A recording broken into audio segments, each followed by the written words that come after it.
What up, gamers?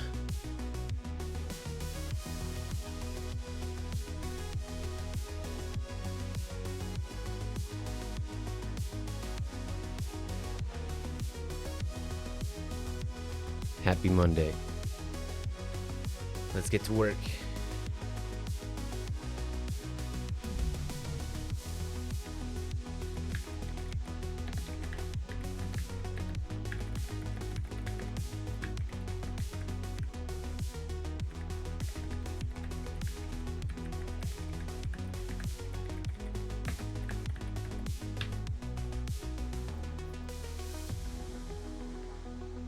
All right, we'll get going in a little bit. What up, Pagorli?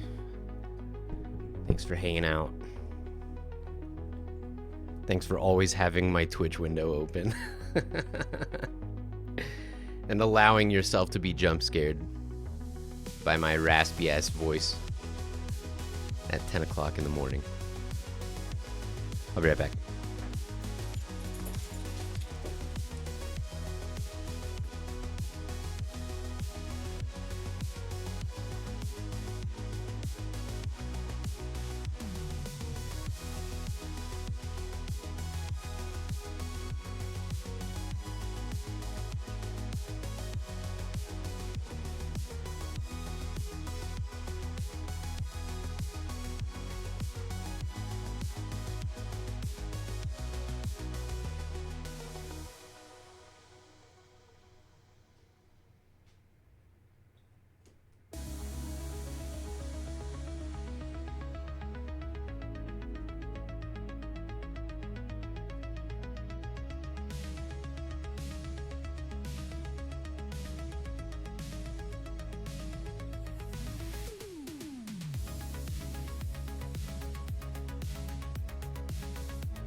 What up, gamers?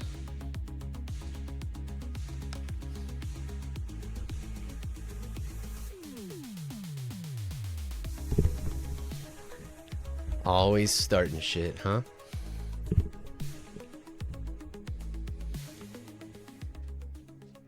All right.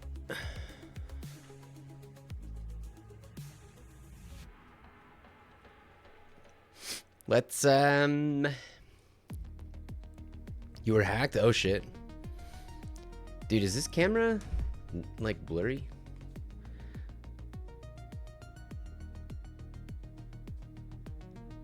The hell? It's supposed to be 4K, 144 hertz per second.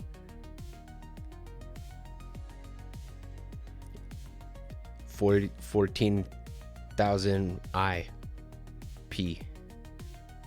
The hell?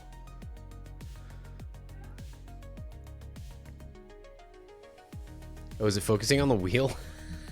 The fucking wheel, dude. Cool. Let's pop some wrinklers. This is where I'm at. I ascended once over the weekend, so those of you who've been keeping score at home, got some new stuff. I can actually see how much the wrinklers are worth now. So already right here, we're looking at probably hitting... Yeah, we'll hit this this kitty cat right here. And then I think it'll be time to ascend again when it's all said and done. Let's see, what are we looking for? In terms of... Oh no, did I close my... I closed my guide. That's okay, I keep it on hand.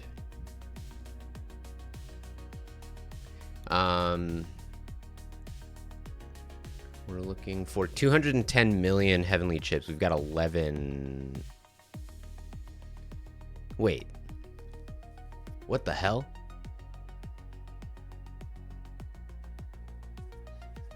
No, sorry.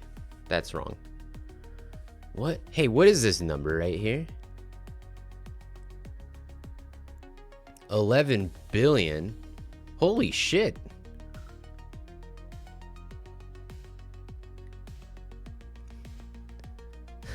Is this ugly sweater guy? Is that who I am now? Fuck. Yeah, it's ugly sweater guy. Yeah, you may you may know me from my viral ugly sweater moment. My viral moment. That's pretty funny. Dude, how the hell? I have 2 prestiges worth of heavenly chips. Damn, I've been working hard letting this run in the background. All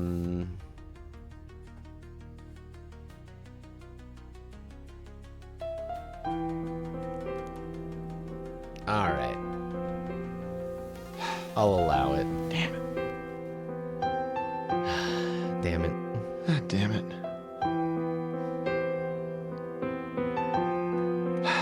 Damn it. Damn it. Rainy House is back, baby. We're partying like it's 2022.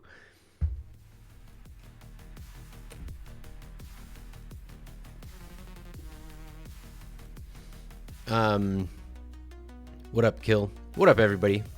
Happy Monday. Hope everybody's kicking ass and taking names. All right, we're gonna have so much to do in the Ascension. So let's just get this show on the road so we can get to work. All right, here we go.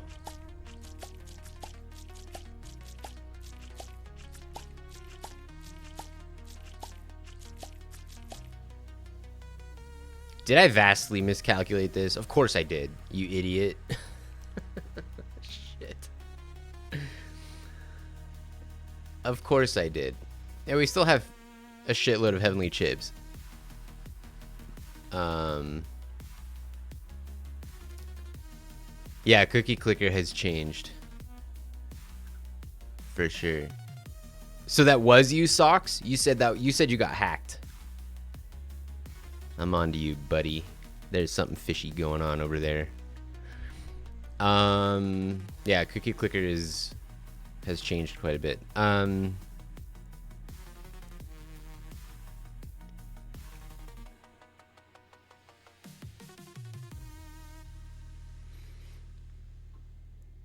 Okay, well, none of these upgrades are really going to be that important. I don't know. Jeez, I don't know. What up, Merc?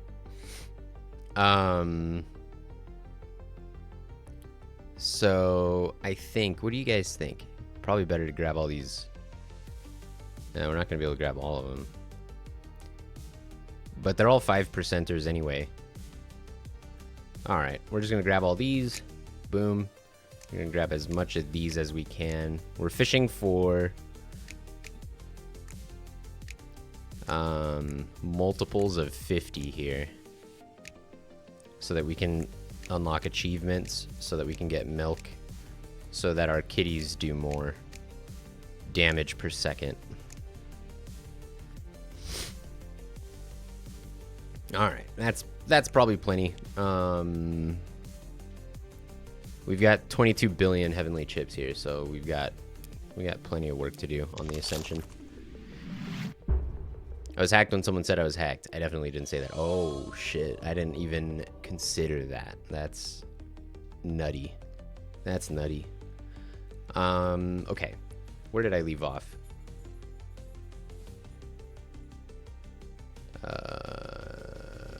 Keepsakes. Not keepsakes yet. Let's see. Sugar backing. Where is sugar backing? Sugar baking is what that word is.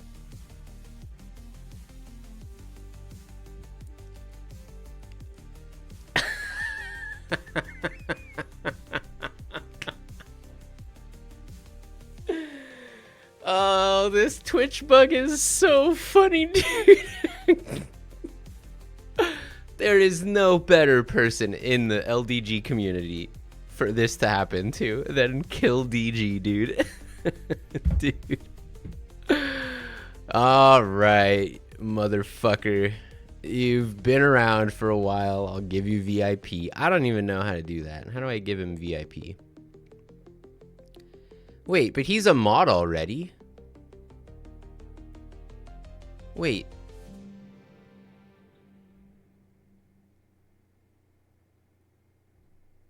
Oh, there we go. Okay, I'm modded. I thought he was a mod already.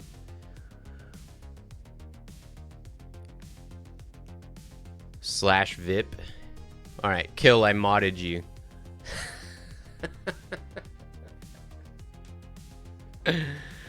Be free, my child. Amazing. I know that this is a dangerous. This is like such an unstable force. I love it. Yeah, I trust him. Yeah, there ain't no more rules anymore, dude. This is the fucking Wild West out here now. Kill, we can hear you, motherfucker. Stop typing bullshit.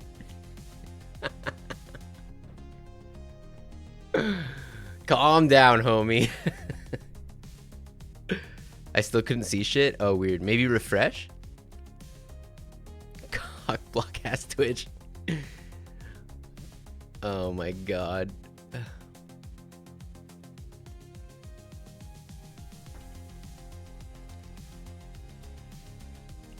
Yeah, ban Twitch as a user.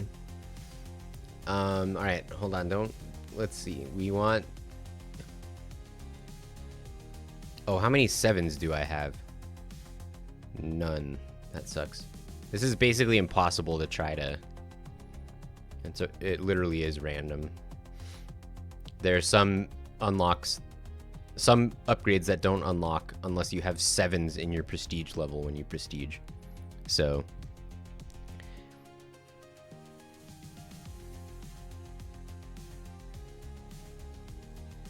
Alright. So... Stevia Calestis. Okay, so that's what we just got. Fanciful dairy selection. I think that's down here, and I think we already... Yeah, so we already got this. And we already got distinguished wallpaper. Yeah, okay. All right, so here we go. On this ascension, now you understand the true nature of my sad house redeem, since it was letting me redeem but not type. Yeah, dude. That's so funny. That is fucking funny to me, dude. That is so sick. You gotta spend channel points if you want to talk in this chat, dude.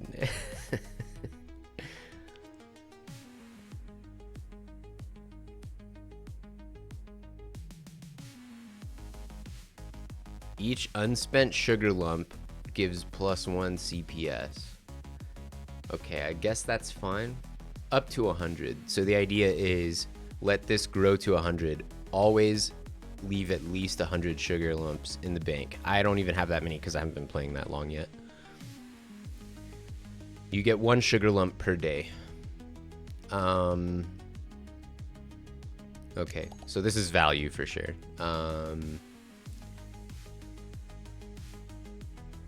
Sugar crystal cookies. Cookie production multiplier 5% permanently and 1% for each building type level 10 or higher.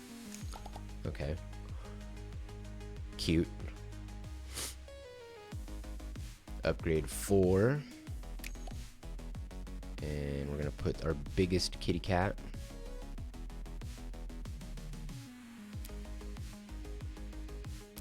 Hey, what up, Brainoid? Hope you're doing lovely.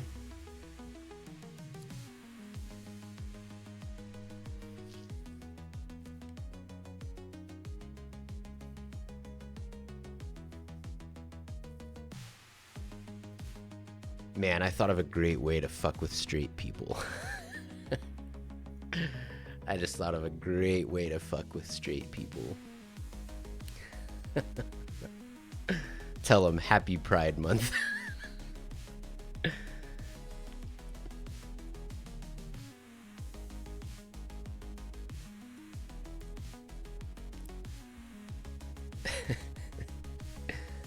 Oh, but that reminds me, happy Pride Month, Marco. I'm thinking about you this month.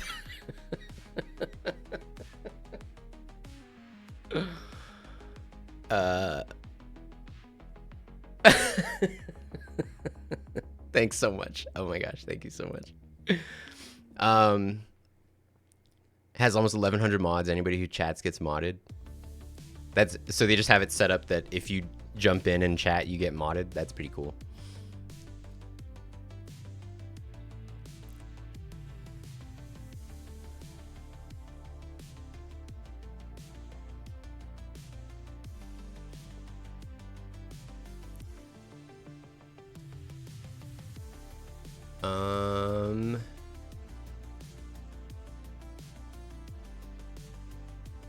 We got upgrade slot 4.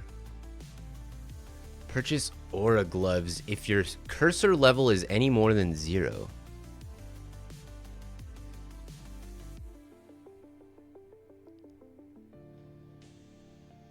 What is that? Aura gloves.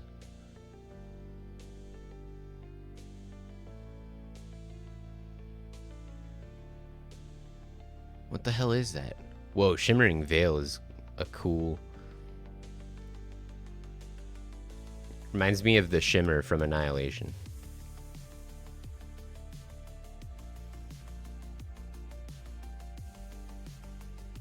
Oh, this is a great upgrade. Damn.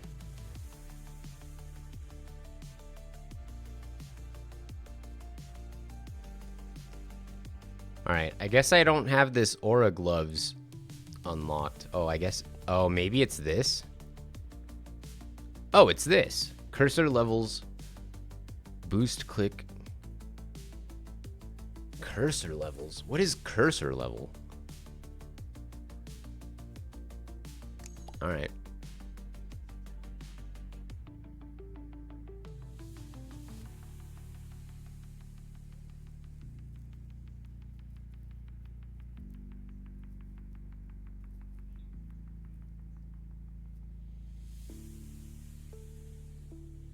Okay.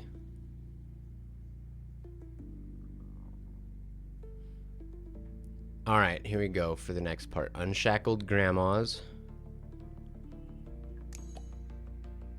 Unshackled beryllium. Diabetica demonicus. That's probably up here, right?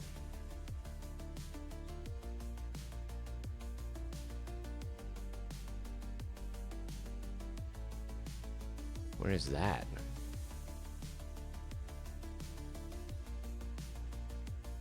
Am I supposed to have sugar craving already? Huh. How come this didn't lead to this?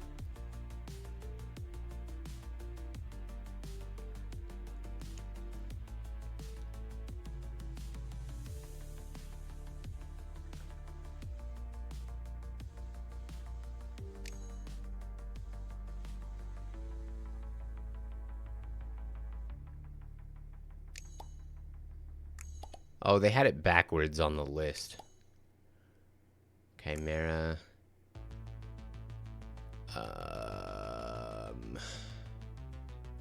Sugar aging process.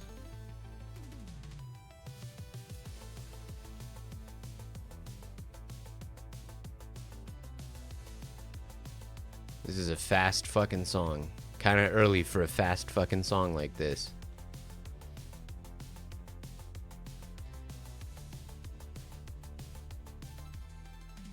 Alright, I think I got everything in that ascension. Next one is at 35 billion. But we can grab some of these. Cat ladies. Kitten wages. Okay, can't afford kitten wages. People at work are talking about killing a report, so they keep saying kill, and work is distracting me from being distracted from work.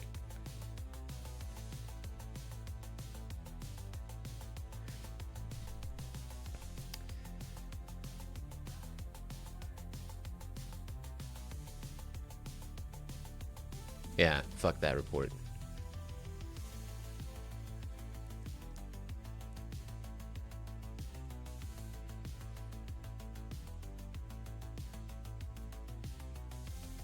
In the A.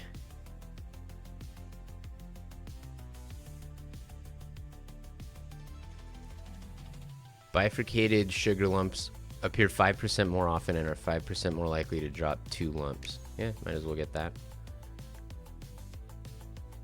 Cheap enough.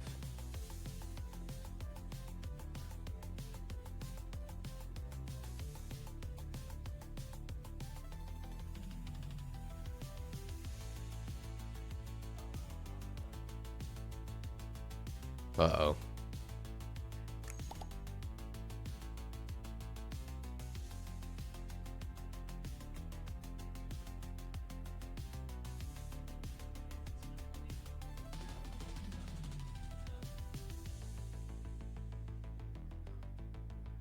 I gotta go check in with wife here. I hear I hear a commotion.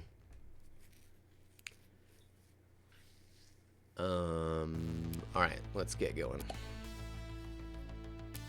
Okay, so now we start with this shimmering veil, which boosts everything by 50%. But you're not allowed to click anything. You're not allowed to click the cookie or any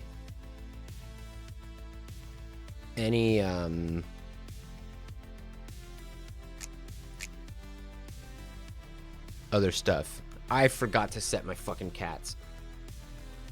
I always do that, dude. I always do that.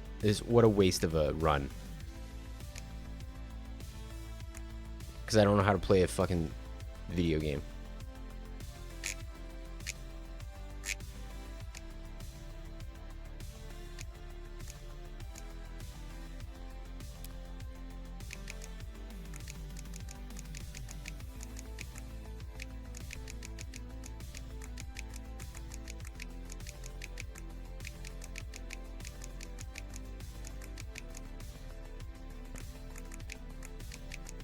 Wife is talking to somebody on the phone right now, and the tone of her voice and the volume level of her voice is activating my Chisme meter. Activating my Chisme detector. So I'm gonna have to go and check in on that.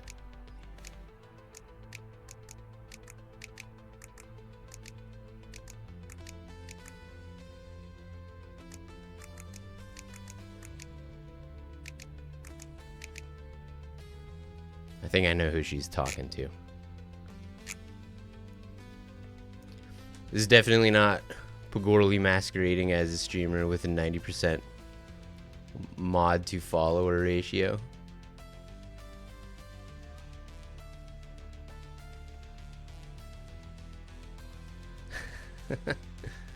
I feel like there's a joke I'm not in on here, but I like it. Clearly, I'm very busy.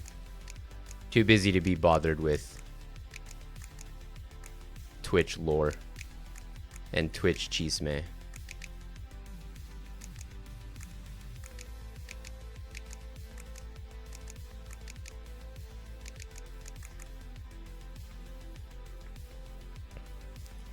Cookie Clicker is important stuff. Have you had a Red Bull lately?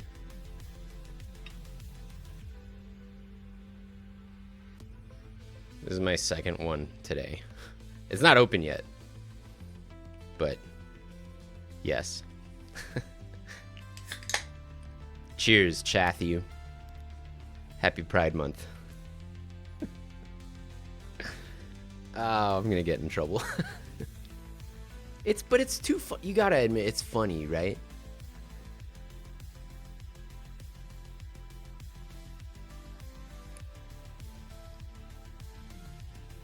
I put up a prediction if you've had one. I didn't even see it.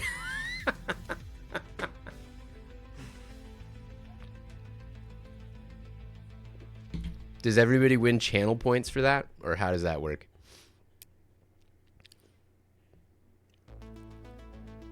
Thank you for your service. That's a good one too.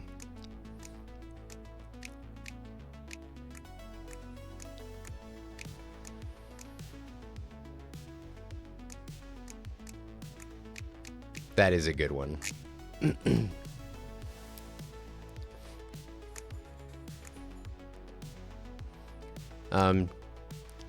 Yeah, I don't know.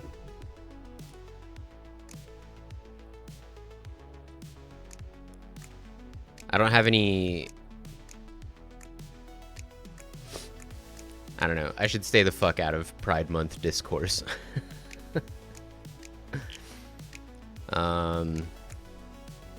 You must be this gay to ride this ride. Thank you for your service. Happy Pride Month. The best thing is to walk up to a GI looking motherfucker and tell him that.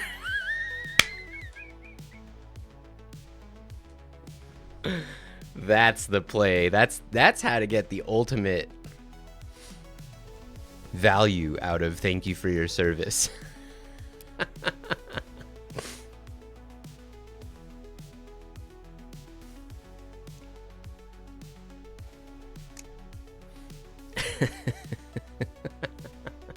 Followed by a fist fight.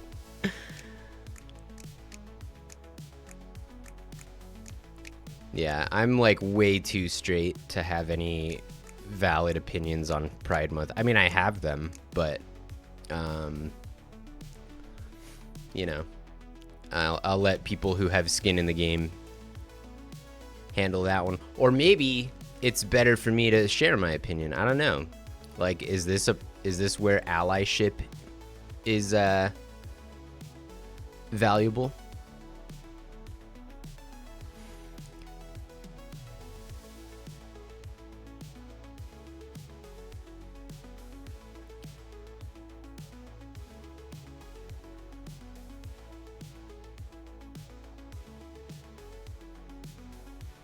Yeah. Pride Month is all about the merch, apparently.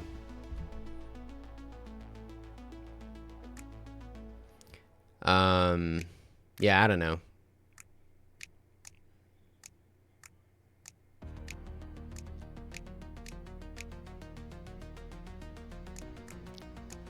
I guess I can. I mean, what I will say about Pride Month is everybody, a sentiment everybody has been echoing for years and years now, which is that it sucks how much it's been co-opted by corporations.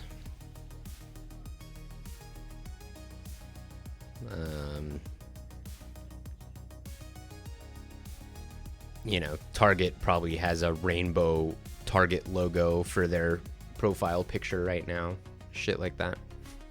Shit's fucking bogus. And like,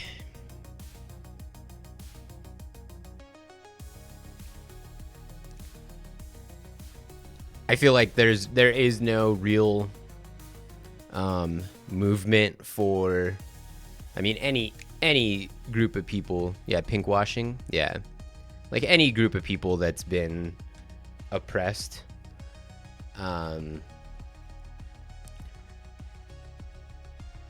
we have, like, I say we, people, what am I trying to say? There's always the factor of capitalism, you know?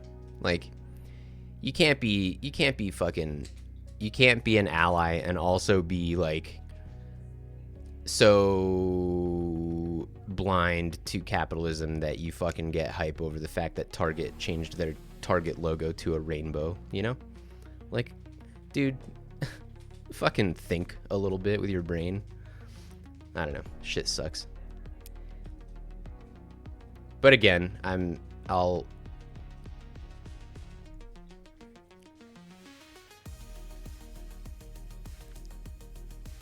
know. I think for straight people, the play during Pride Month is to just be supportive, but not to have a big opinion. So I'm gonna keep my mouth shut. There's people with more experience and more skin in the game than me.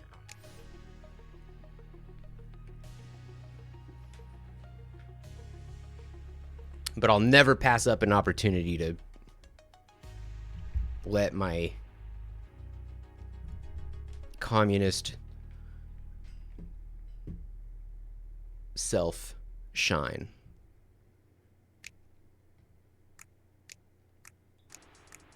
All right, now, the next thing is, next person who comes into chat and says what up or whatever, I'm just going to tell them Happy Pride Month.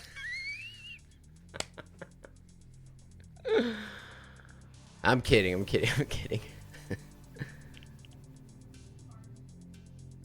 And then mod them. Yeah. Oh yeah, that reminds me. Happy Pride Month, kill. Oh, dude. I'm getting too much value out of this stupid shit, dude. Anyway. Whatever. It goes without saying. Queer rights are human rights. I don't know. What am I even doing?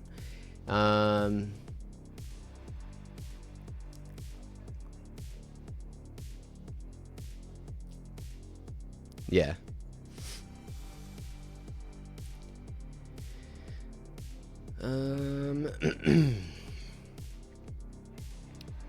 I gotta babysit this until... Happy Community College Month, everybody.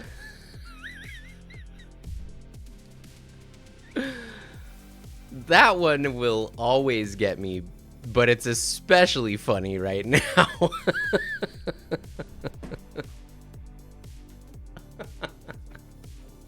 What up, Strom? Happy Pride Month.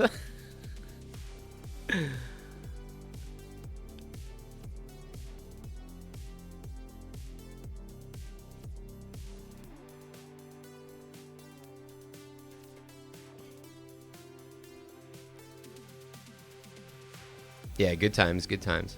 I'm doing good. I got a late start today, so I'm kind of just dicking around.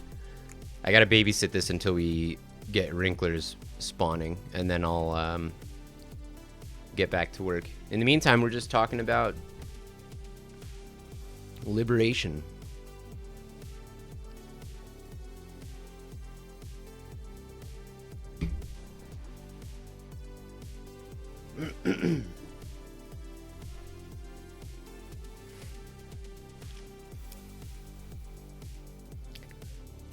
Dude, so I was talking to wife yesterday. We were like in the kitchen. She was making dinner. We were hanging out. And I was a little bit doomy. I was dooming a little bit and glooming because I was, as many of you know, the past like 5 years of my life has been a fucking struggle to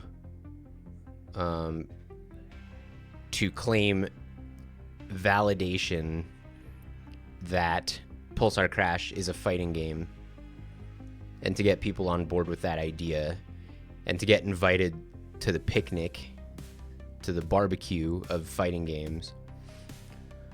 And you know, like a lot of people that I talk to share my philosophy on that, but there's still, I get the sense that there's a lot of people that like don't, and I have to fight for that.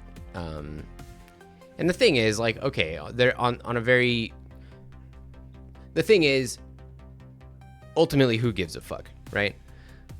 But the problem is, it's like actually costing me opportunities. I'm like,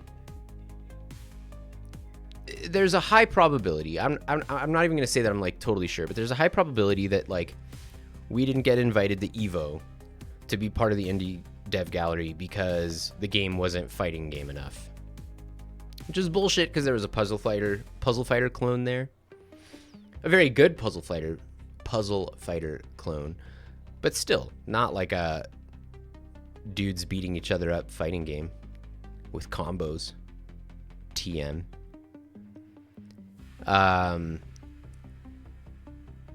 So, you know, this anyway, so after Combo Breaker, so let me backtrack. Over the weekend, I didn't get shit done. I played Diablo 4 basically all weekend. And if you don't know this about me, being into Diablo and playing a lot of Diablo is often a sign that I am depressed.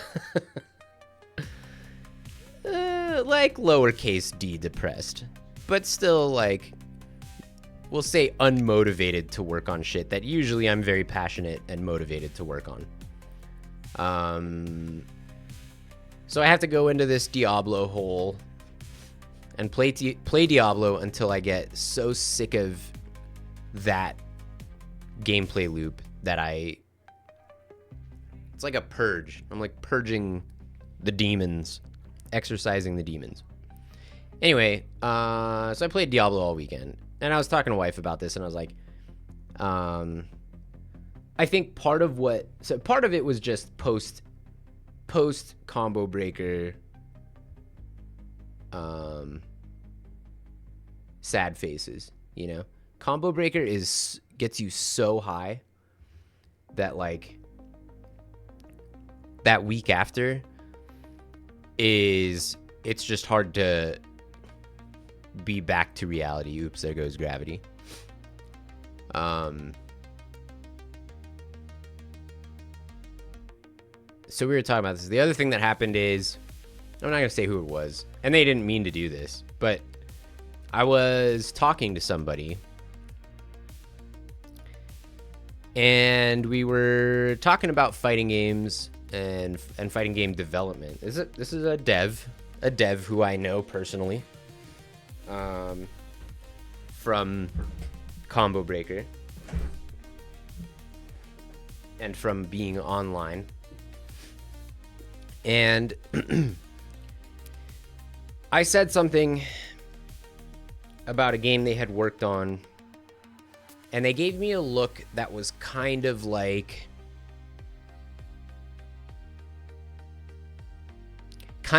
a, well, what do you know? You've never made a fighting game. And like, I am probably way over estimating how much of that sentiment was in there. I'm probably blowing this out of proportion. But because this has been on my mind so much, and Combo Breaker kind of brought it back up. As beautiful and as much fun and as validating and fulfilling as Combo Breaker is, because so many people come to the booth and they fucking get it, and like I don't even have to. Sometimes people come to the booth and they tell me, "Whoa, this is like a fighting game," as if I don't already know that. As if I didn't design it from day one to be twin stick shooter fighting game, you know? Which is just like so fucking validating. But despite all that, I still get, you know, it's still just always on my mind. Ooh, here we go. Grand Mocalypse. So this guy, you know, we were talking and he gave me a look, and I forget if he like made a comment or something too about the fighting game he had been working on. I made a comment, and it definitely made me feel like he was like kind of skeptical of me knowing what I was talking about. So I was telling wife about this yesterday. Again, we were in the kitchen. We were both kind of getting stuff done.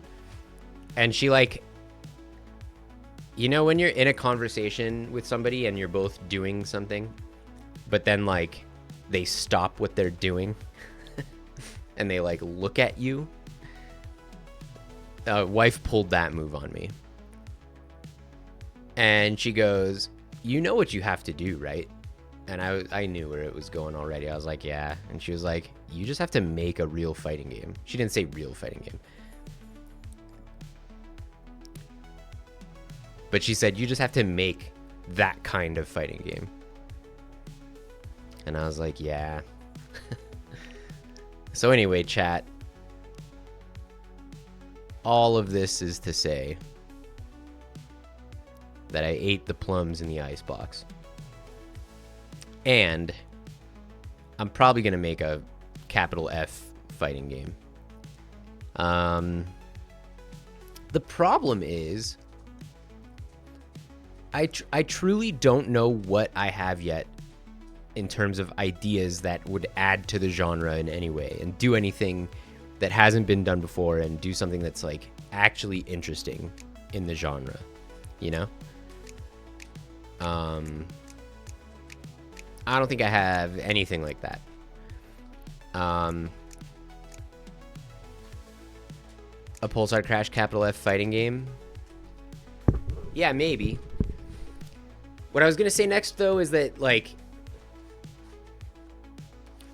I don't need to do this as a commercial project, and certainly not something that I put any money in, at least at first. Cyrus OP. Yeah, Cyrus OP for sure.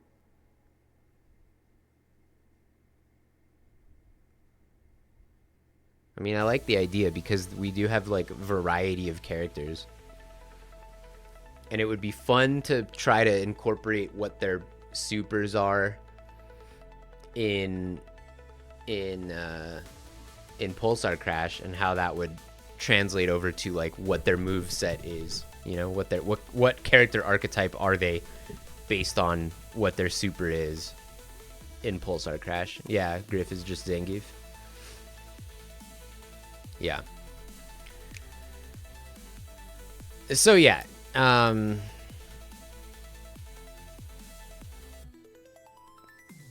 that's gonna have to be a side project.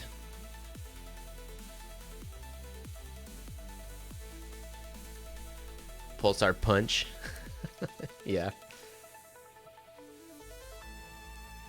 But it's just gonna be like really, when I say really shitty art, I mean like programmer art. But I do feel like, even just to prove to myself, yeah, drone assists, yeah, I mean there's like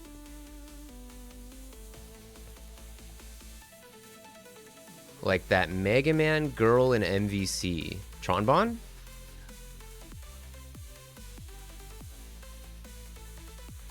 Oh, Roll?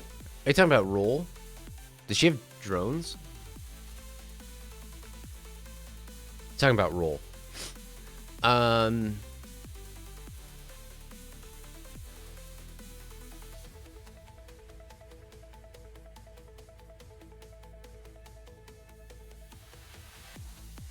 Huh? The dog's name is Rush. Ever see Dong Dong Never Die? No.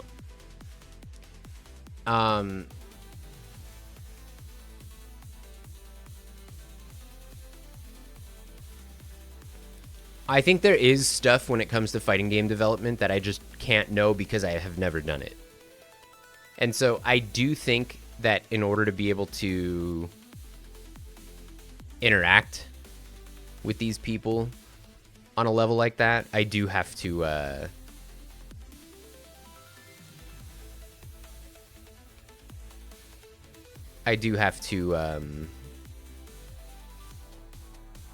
go through the motions. Not go through the motions, go through the rite of passage. Like, I need to actually make a game where there's, like, hitboxes and hurt boxes that come out and there's frame data. Like, bare minimum, I need to have, like, a tangible understanding of frame data. Not just from a gameplay standpoint, you know? But, like, I need to create frame data and feel the implications of those changes in gameplay. I feel like that's important to, like, understanding fighting game development. Among many other things, obviously. Input buffers is going to be crazy. Because, you know, I want it to have motion inputs. I don't want it to have a special button. And that's nothing against all the, like, basically every dev that I know has a special button in their game. Nothing against that. I mean, whatever. It's just that I think motion inputs are fun. I like cranking a joystick. I have an old game I like to revisit. Real-time collision checks. Frame hits. Uses sphere casts and directional vectors for hit checks. Yeah. A lot of... Well, this would be 2D, but... I was looking at the hitboxes on a game that just came out. And, they're all circles. It was the first time I had seen that. And I wonder if it's to help resolve jump-ins better.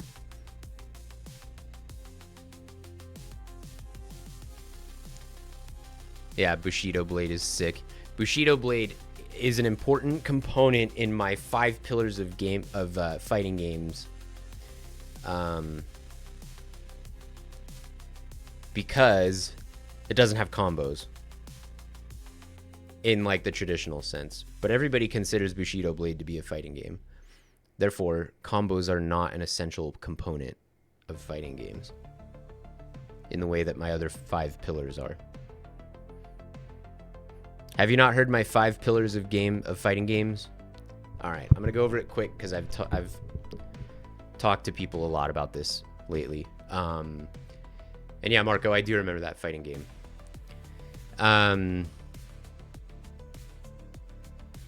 All fighting games have these 5 things. It's like 4 very, very solid concrete pillars and 1 like decorative pillar in the middle that like probably needs to be there, but I would debate this one. The rest I think are not up for debate. Well, I'd love to debate them, but I'm like super solid on these. So we'll talk about the first 4 and then we'll talk about magic number 5. Okay. All fighting games are action games. Anything that's like turn-based, in my opinion, doesn't count as a fighting game because I think part of the draw and appeal of fighting games is moment-to-moment reactions and decision-making. I think that's a part of the core essence of a fighting game.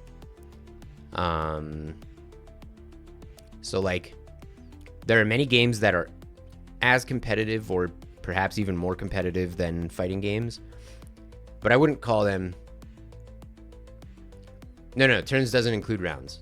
I'm saying when I define action games as games in which moment-to-moment input is crucial to success. So like, it's an interesting definition, because by that definition,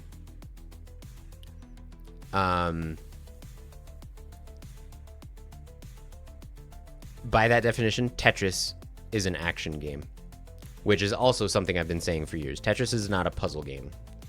Tetris is an action game. Tetris has more in common with fucking Ninja Gaiden than it does Baba Is You.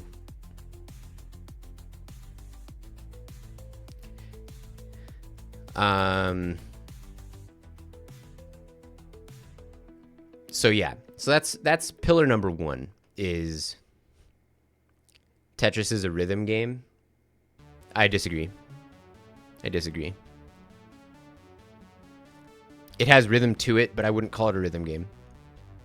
You better go post that shit in the shit channel, Socks, so we can duke it out later,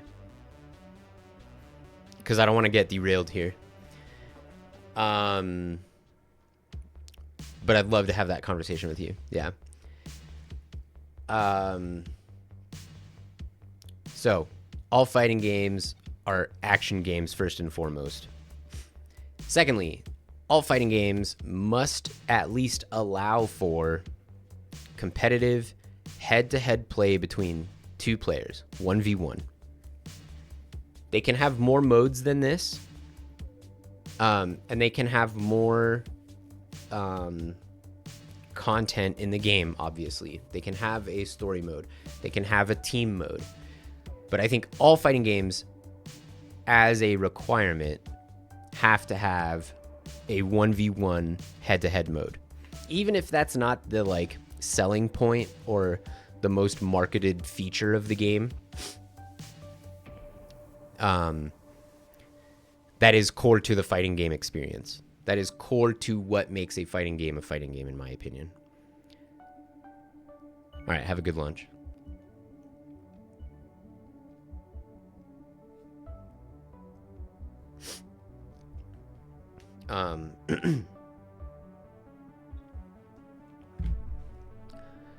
So yeah, Marco's gonna go 1v1 his lunch.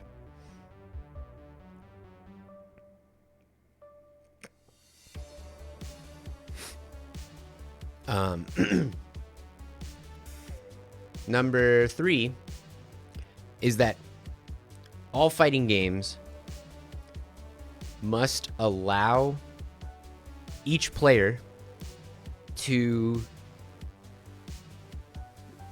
more or less directly influence their opponent's game state. And this is an important one, because in fighting games, you are not just racing to get a high score or playing versus the computer against your opponent, right? So like the example that I use to explain this is the difference between NES Tetris competition and modern Tetris competition. In NES Tetris, you are just racing against... You're both playing a round of Tetris at the same time, and you're comparing the scores and results of those two games of Tetris. But those two games of Tetris could have, in theory, happened anywhere at any time. It just so happens that it's decided these are the two rounds of Tetris that are going to be played right now, by which we're going to compare scores and see who wins. You don't have any influence over your opponent's game state in NES Tetris. So I don't think NES Tetris is a fighting game, despite the fact that it is an action game. And you can set it up so that you're playing head to head in basically a score attack. compare that to modern Tetris. Take Tetris, well, not Tetris 99. Take like Tetris Effect. Tetris Effect is a good example. Tetris Effect, action game, 1v1, and you send garbage over, like many other, I'm going to put quotes on this, puzzle games, because most of them are actually action games.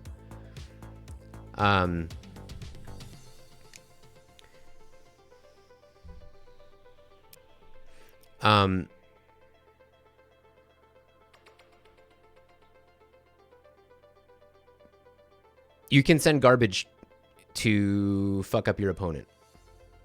And that's actually like how you win, right? So in that sense, like modern Tetris is a fighting game. That's pillar number 3. Pillar number 4 is it's kind of works in tandem with pillar number 3, which is that pillar number 3 says players have to be able to have influence over their opponent's game state. Pillar number 4 says nothing else in the game can really have that much effect over who is in the lead. So this basically usually takes the form of like random shit that can happen that puts one person in the lead over another. I would probably argue that Mario Kart is disqualified from being a fighting game because of this, because it's not so much the fact that there is rubber banding in Mario Kart and that it is as strong as it is. It's just the fact that the nature of that rubber banding is always so powerful, so strong, and random, right? You could, because of the random nature of items in Mario Kart, it's too RNG. I know that Mario Kart, especially lately, has become more and more popular in the competitive scene. I don't know what is done to mitigate that at all, if anything. And I know that there are still, like, strong players are still strong players regardless of that. But I do think that that's still, like, let me put it this way. I think that managing RNG in that sense kind of runs counter to what you want out of a fighting game, because in a fighting game, you want to be playing against the opposing player. You want to be affecting their game state, and you want them to be affecting your game state.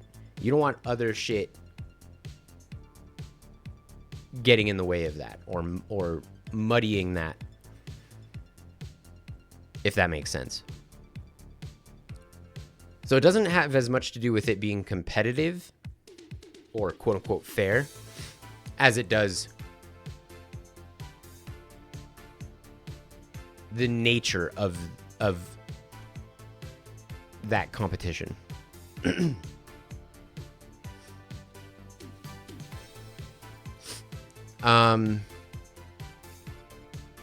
Okay, so that's the first 4. Those are the ones that I think are like, basically, I would have to have a real good example of a fighting game that I still consider to be a fighting game that doesn't adhere to those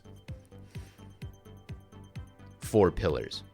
The 5th one is the one that's a little bit more decorative, but still, I mean, in my opinion, I still count it. The 5th pillar is fighting games must allow for a tournament set to be played in a reasonable amount of time to, at least in that moment, settle which player comes out on top. Usually this means a 20 to 30 minute set. So if you can't play a set, if the game doesn't move at that quickly, then I wouldn't really consider it to be a fighting game. So the only there's more. I haven't thought about this as much, but the standout game, I'll say, the standout game that represents what would be disqualified by this is like StarCraft or any RTS, but really StarCraft, because StarCraft, when you think about it, has all the hallmarks of a fighting game. It is, I would argue StarCraft is an action game because it's real time. Watch Pro StarCraft, right? They say it's a strategy game, and it is, but there's a reason like APM is such an important metric in competitive StarCraft. And it's something that gets talked about in every StarCraft event. You talk about players' APMs.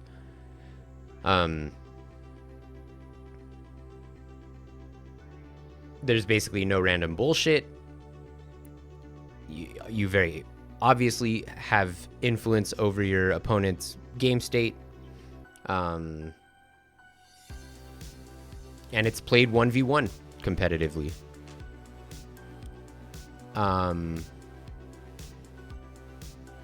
And so, Lethal League is like 10,000% a fighting game.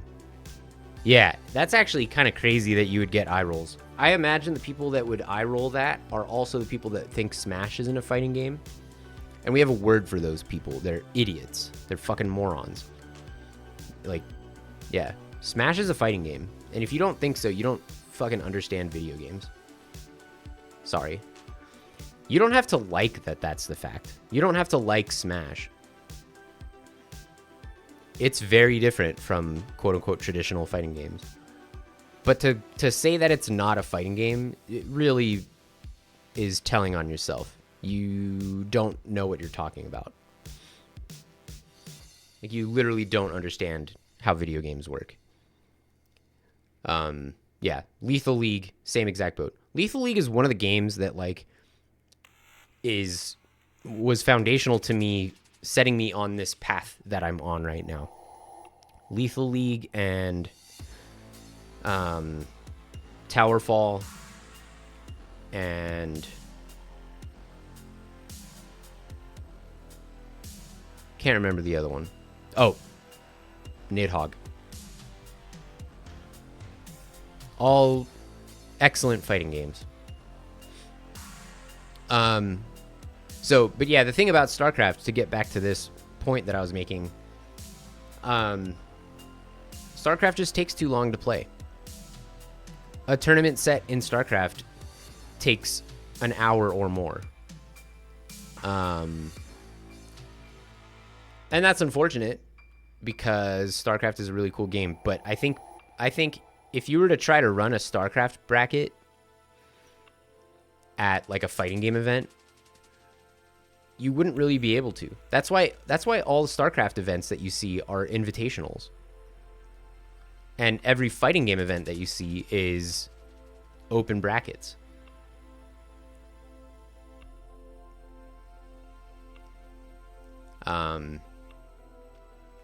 Yeah, I think it's core to the fighting game culture for anybody to be able to pull up and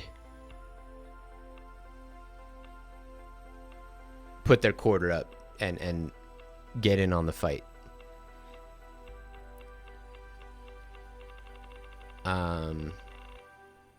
Yeah. He said no and made fun of me for thinking that. Yeah.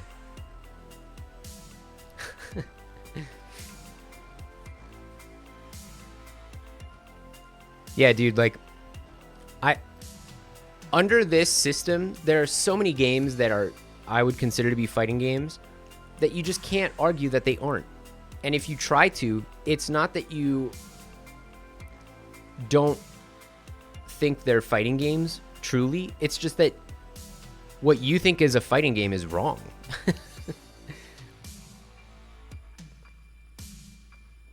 Because I can ask you, okay, why isn't Nidhogg a fighting game? And you might say, oh, well, because it doesn't have combos. And then I would say, well, okay, is Bushido Blade a fighting game? Well, yeah. Then, I mean, then you got nothing, dude.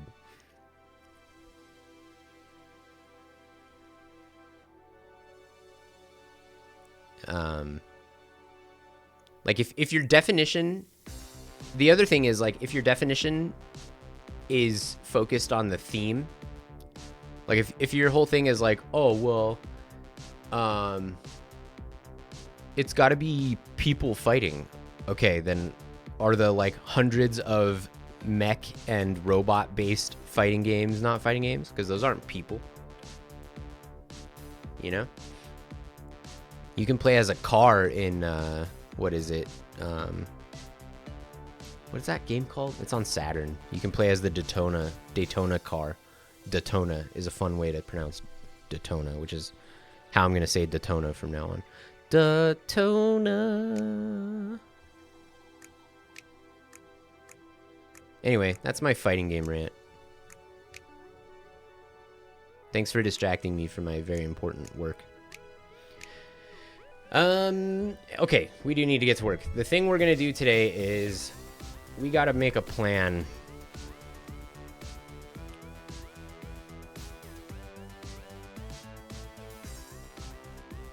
Yeah, is Primal Rage a fighting game? Yeah, exactly. No one would say Primal Rage is not a fighting game, right? To be fair, I'm also a little bit strawmanning here. I've never actually met a person who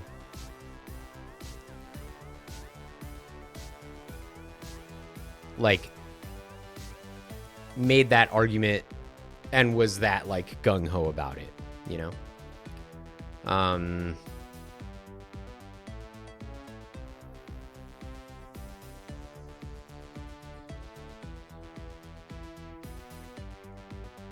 Yeah. It's actually been a while since I've had this debate. And I've told some of you, I have had this debate on Twitter very publicly with a very prominent figure of the fighting game community and a former and current, I think, fighting game developer. And I won, actually. They just kind of ran off. I won the debate. Do you believe that a game could be excluded from the genre because of the vibe? No. Yeah, theme doesn't matter. Now, there could be elements in those UFC and boxing games that disqualify them for other reasons, but no, I mean, they might not be good games, but I would still classify them as fighting games. Like, I think those games mostly suck. Big time. But there are other games, like that Def Jam Fight for New York. I think it's the name of the game. Def Jam Fight.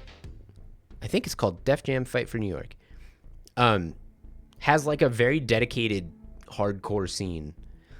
And is like actually very good. And plays quite a bit like some of those UFC games.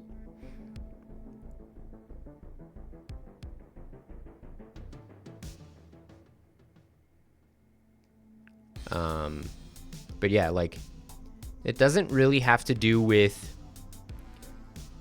the core mechanics of a game as it does the structure of the game. Nah, there's some caveats to that, but I don't know. But you get into like wacky examples, right? Catherine is a fighting game. And I talked about it last week. I became aware over Combo Breaker weekend of a Catherine-focused event called like Climb Fest or something.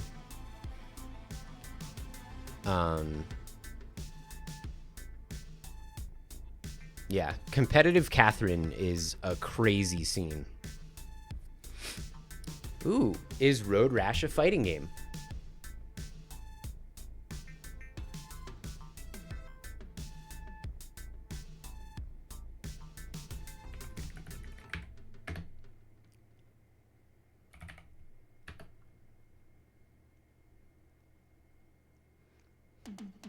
Yeah, Like 2K? Yeah, I was gonna say, does Road Rash have a...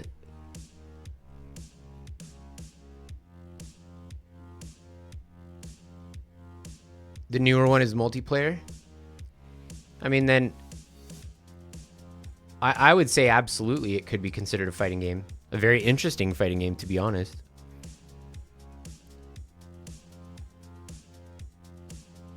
We don't talk about the newer one? Dude, this is the first time even hearing of a new Road Rash. Oh, it looks bad. This came out in 2025? Holy shit.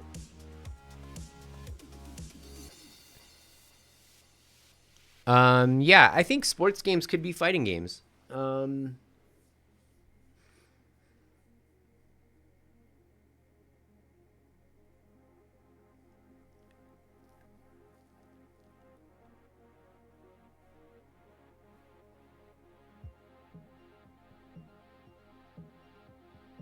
Yeah, sure.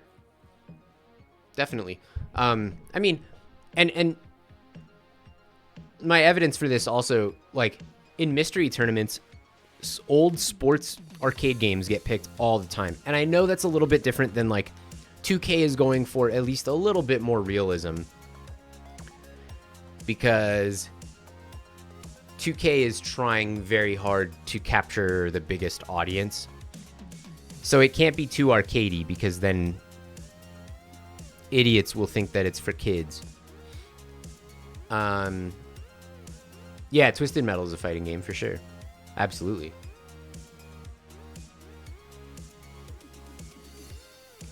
Like, you need to understand, basically... Now, the interesting thing is, there are some games that still get played in mystery tournaments that I would argue are not fighting games, only because they're not action games. And I don't have an example of this off the top of my head, but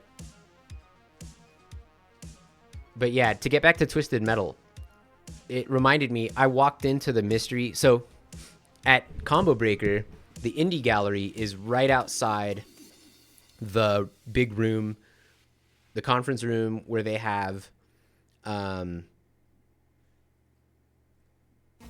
yes, Mario Kart does have a fighting game mode. Yeah, I would agree with that. Yeah, the battle mode on Mario Kart is more of a fighting game for sure than racing in Mario Kart, especially if items are on. I don't think you can even turn items off in Mario Kart. I think they're core to the Mario Kart experience. But yes, I would say Mario Kart versus mode, battle mode with the balloons, absolutely a fighting game.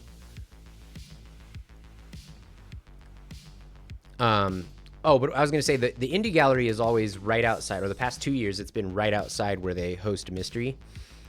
And so over the course of the weekend, one of the best things to do is, if I'm taking a little break from the booth and walking around, I'll pop my head into the mystery room just to see what's on the big screen. It's always something I've never seen before, or almost always something I've never seen before, and always something fucking just out of left field. Just the wackiest shit imaginable. There was a jousting game, not joust. There was a jousting game. I wish I could remember what it was called. They had it up on the screen, and it's a cute pun. It looked like an Xbox Live Arcade era, or like an indie game, something like that.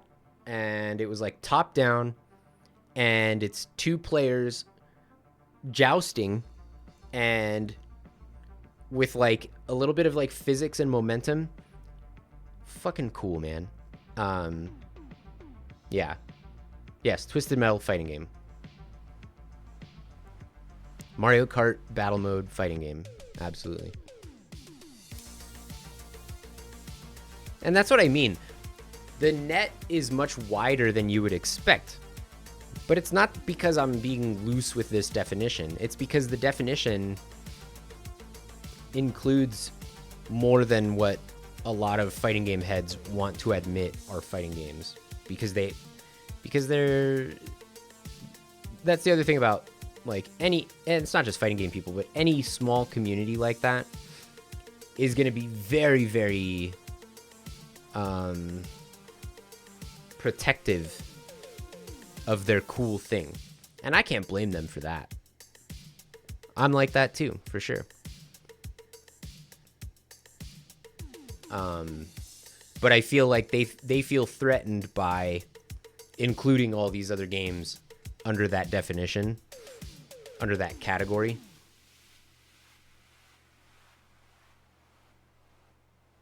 Anyway. I meant for today's stream to be a, like, planning night squad. It might be night squad.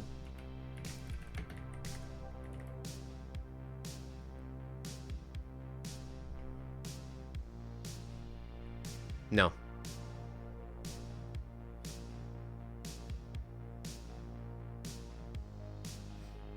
No, but this looks like it could be a fighting game.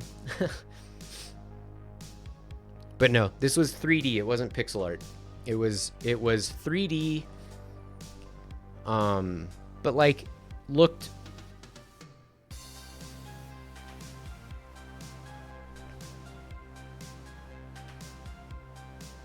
we'll say it looked small. Looked like a small game. All right, later, Sock.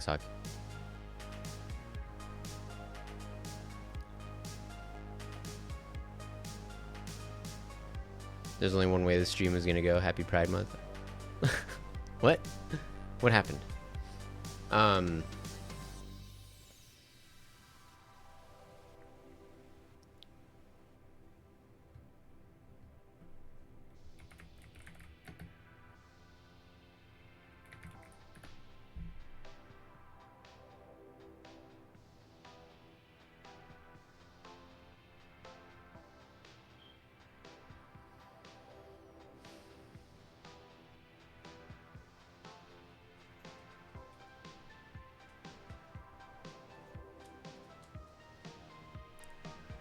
The title of the game was a pun.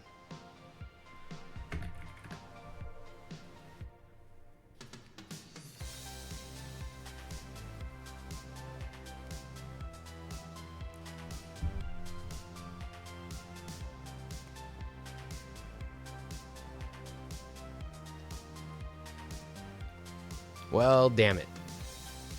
All right, I'm not gonna be able to find it. Anyway. Okay. So let me go back up here.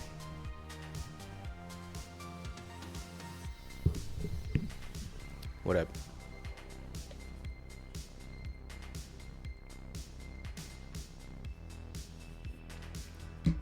So,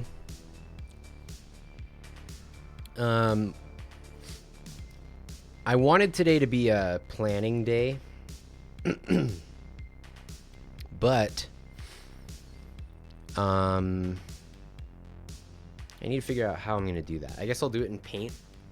I don't want to do it in Docs because I end up doxing.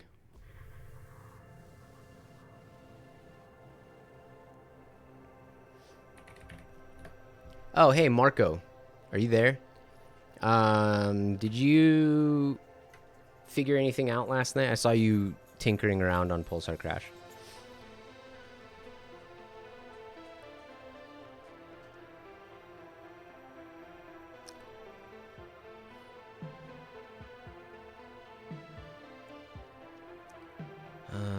Okay. Got this open.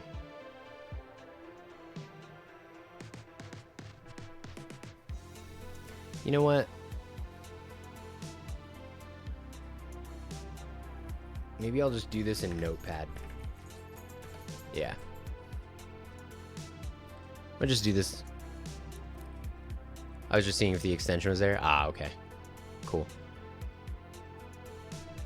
All right. So what we're going to do today is set up a roadmap for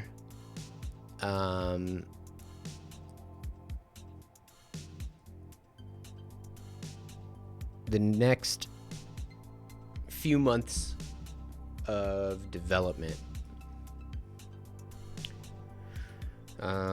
So pachinko game roadmap. And I think the way to do this is to work our way backwards. So I'll like start down here. We want to launch. I wanted to give myself 6 months for this, which means I'm already behind. And I have like a kind of busy summer. I got a lot of shit planned that kind of all just came up in the past couple weeks. Oh yeah, genital jousting. Yeah, I know about genital jousting. It's not what I'm thinking of. But yeah, it actually it also had a different name before. It got renamed. It had a funnier pun of a name.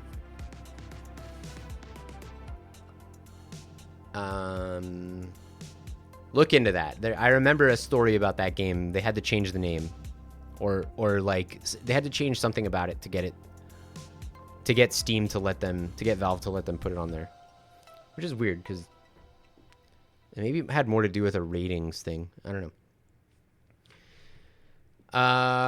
Okay. It is June 1st. I'm gonna give myself a full pregnancy worth of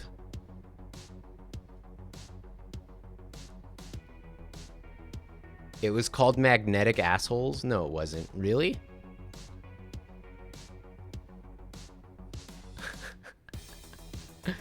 That's unhinged.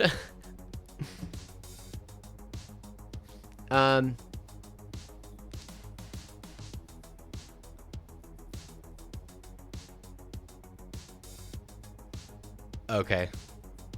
Cool. Let's launch this game in March of 27. Right?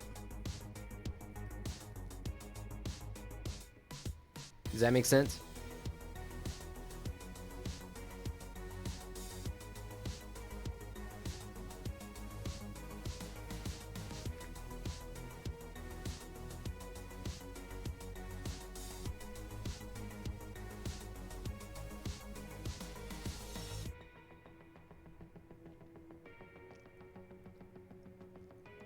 I'm looking at my calendar. 3, 4, 5, 6, 7, 8, 9.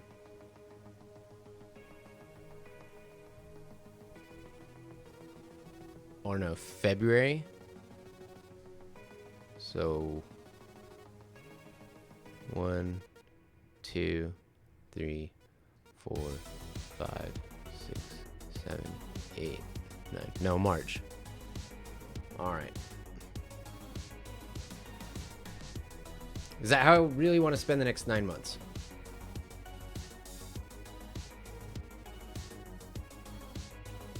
Yeah, it's gonna have to be.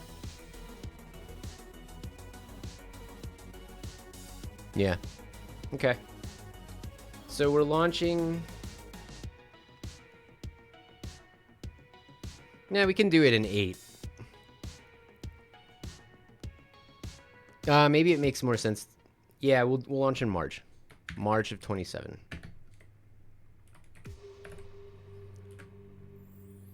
Okay. Lancelot. That's what it's called. Lancelot. Yep. Good shit, Kill. That was the game.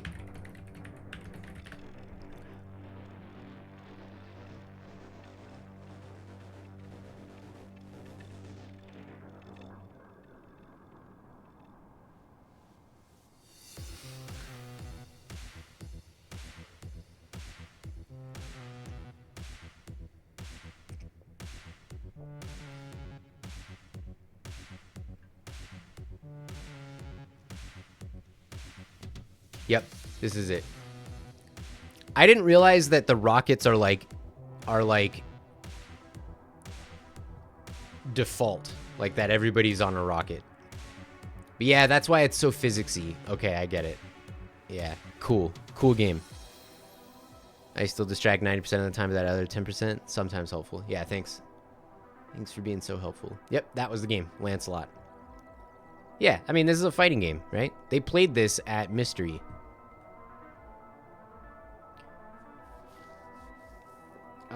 Okay.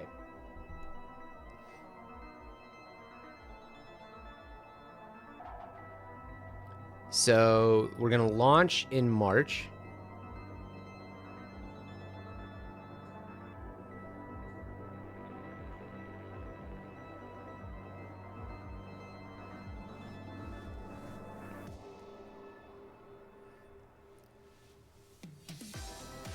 So that means that the month of February is gonna be like final bug testing and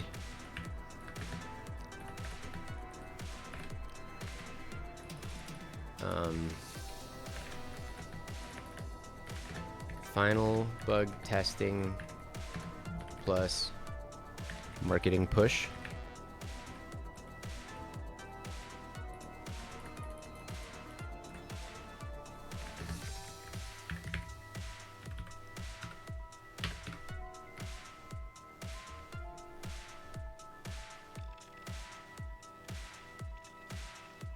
Are we talking about launching this Pulsar Crash Spaceships of Fury game in March?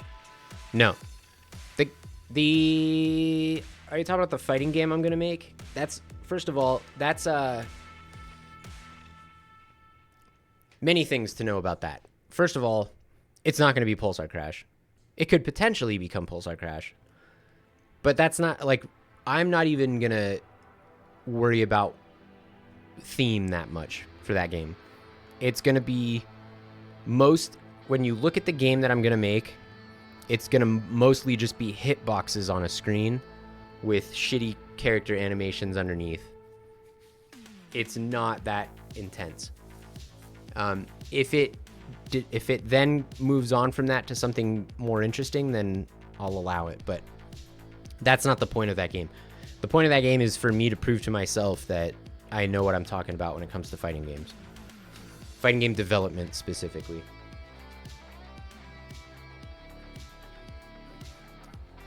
I'm just trying to be part of the club, dude.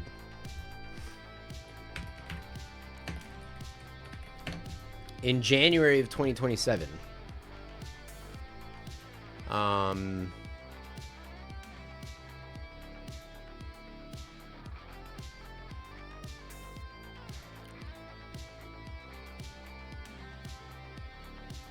So what are some other milestones we need to think of? It's better to think of it this way.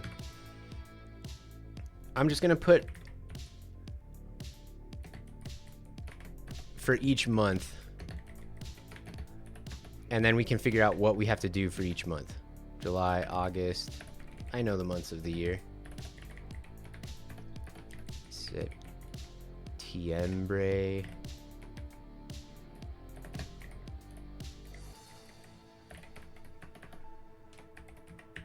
Octobre.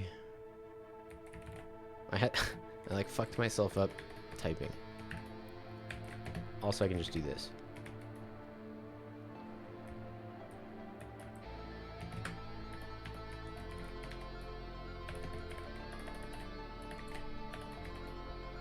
I'm good at typing. All right, here we go. So 1, 2, 3, 4, 5, 6, 7, 8, 9. 9 total months, and then we launch in March. June.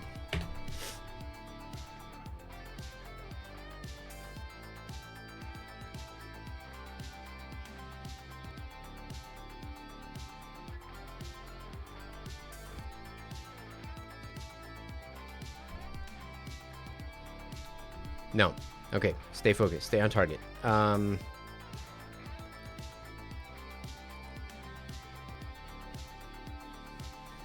I need to have a Steam page by August.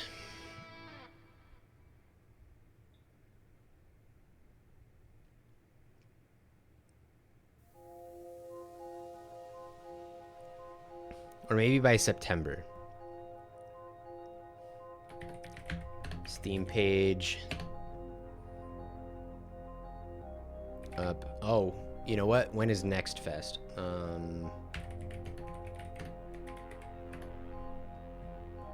I guess, I don't know if Next Fest is...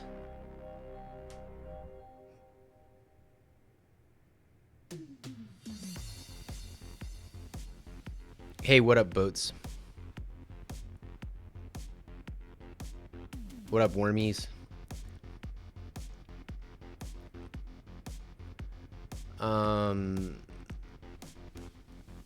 Next Fest, so this might be, we might launch like right after Next Fest. If not, we need to launch, I think there's an October Next Fest, right?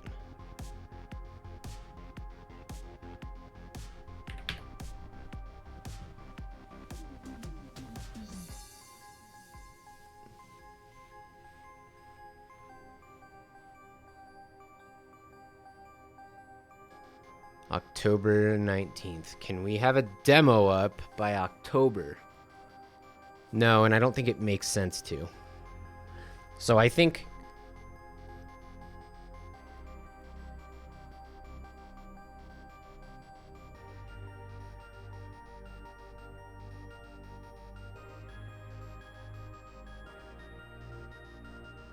How do I see when... Oh, okay. They only have June and October planned. Okay. Steam Next Fest. February 25. When was that?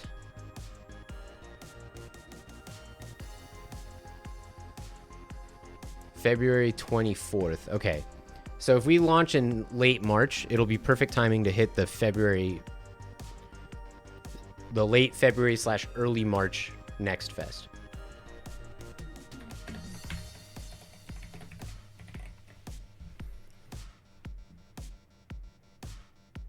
Hey, boats.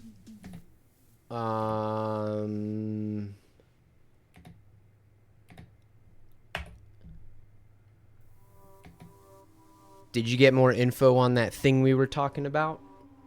Are we going to be able to hang? Are we going to party?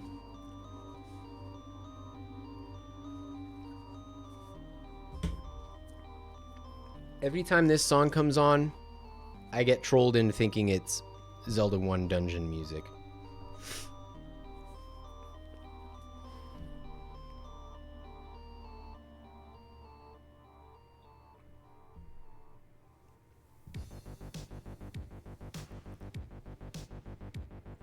Nothing wrong with delaying the launch a bit to make sure you get in the Next Fest. Yeah. Yeah, agreed. Yeah, I mean, it still lines up with this thing. Like, I'm saying we launch in March. So it can be like later in March. We will definitely have cleared Next Fest by then. So that makes sense.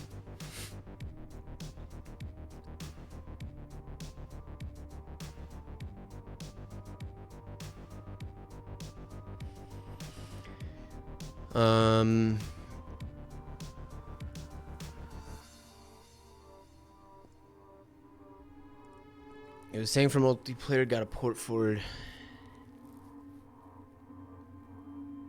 Oh, do you want to just do it over Parsec? Is that an option? Or is that not ideal? That's probably not ideal if we're also streaming at the same time, huh? Yeah, I probably don't have time to get that figured out. If you have time to get that figured out, that would be cool. But also, for your schedule, does that work?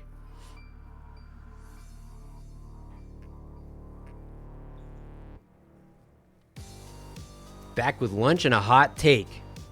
Love it. Let it rip.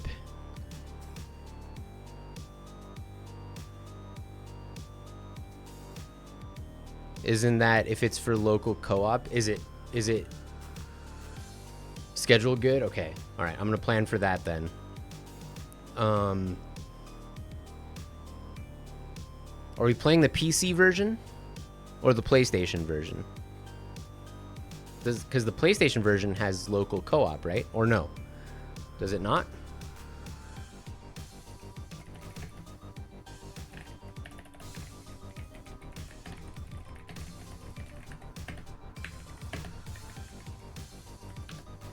PC? Okay.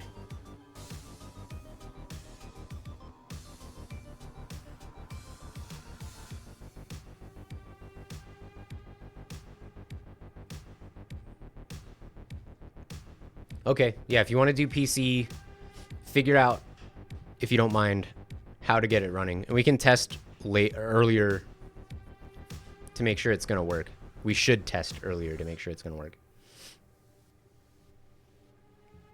But, FYI, the original on PS1 features a 2-player cooperative mode using 2 controllers on a single screen. Supposedly.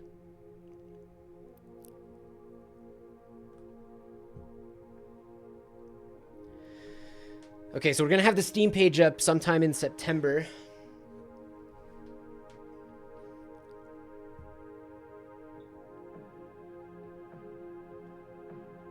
Yeah, still not ideal. Yeah. Alright, kill. Oh, we gotta address this. Among Us... No, Among Us is not a fighting game. It's not 1v1. Nope. It's gotta be 1v1. Remember, the pillars are action game, 1v1, direct influence on opponent's game state, no outside influence on game state. Twisted Metal and Mario Kart both have 1v1 modes, though.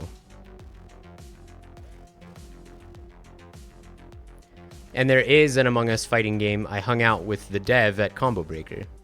Their booth was right next to us.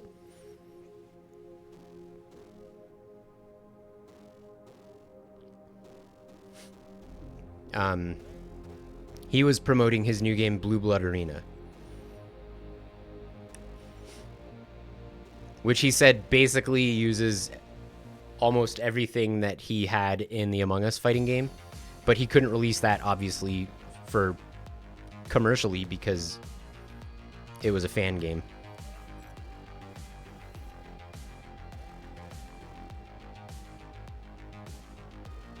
But yeah, I spent some time last night playing his game, actually, because I'm trying to get cool ideas for my fighting game.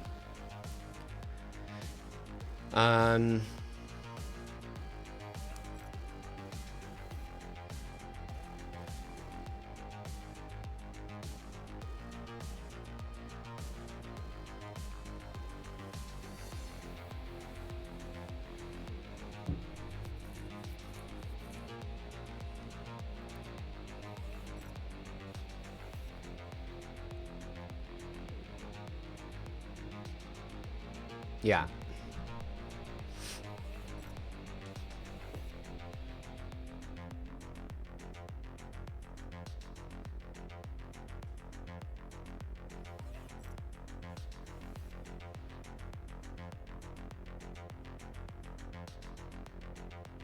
What other, like, big,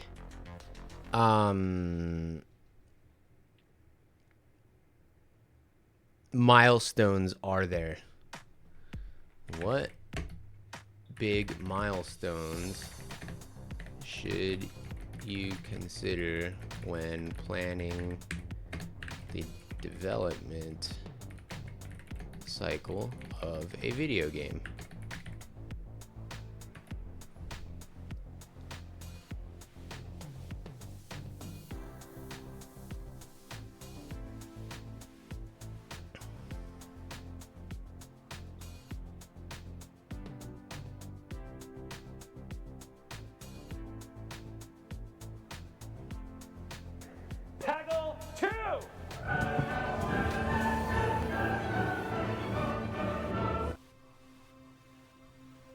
You never wrote down demo release. Oh, yeah. Well, the demo should be out before Next Fest. So maybe demo release January?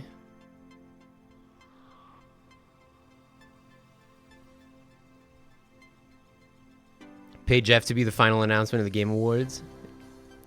Dude, it's a foolproof plan. It's a foolproof plan. That will guarantee that my game is a huge hit. Dude, that has to be one of the biggest clusterfucks in the history of gaming. Yeah, that's the joke. Oh, hi, guard. Yeah. That shit lasted 3 days or something.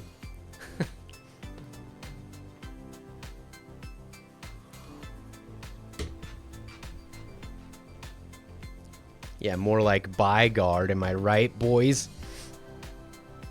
All right, so January 27, we will launch the demo.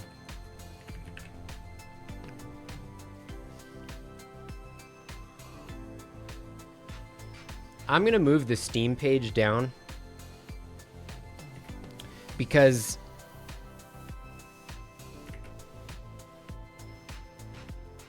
November, December, January, February, March. I'm not going to move it that far down.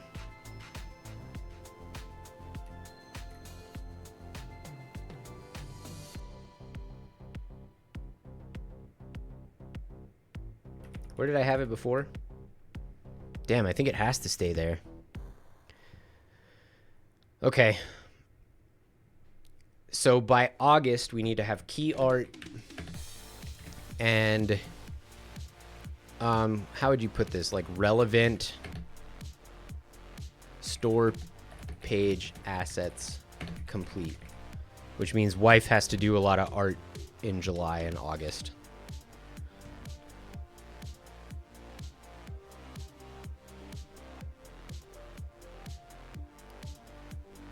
Which is cool. She's not busy. That's a joke. She's been fucking working out of her mind.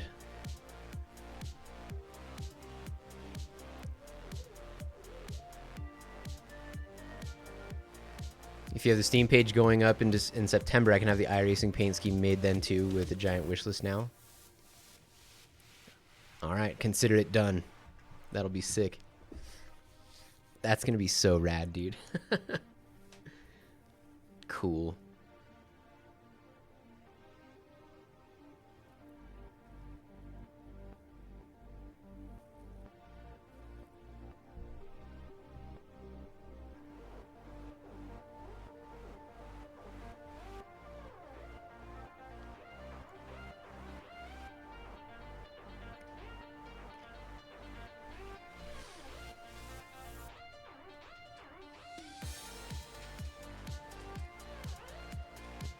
Okay.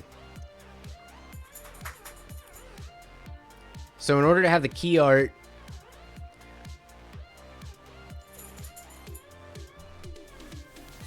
in order to have this done, the whole game has to be done.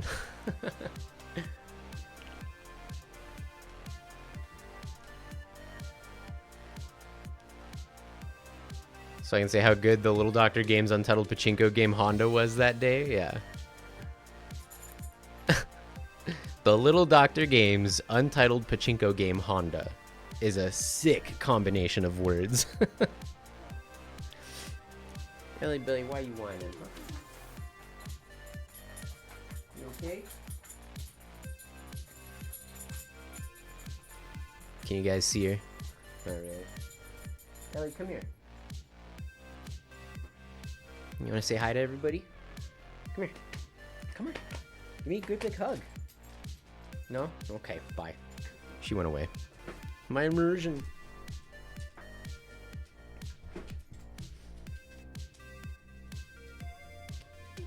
Pachinko game that, yeah, we don't have a title yet. I gotta figure that out. I don't want to use the word pachinko.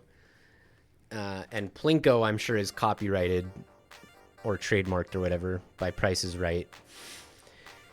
I don't want to use the word peg. Happy Pride Month.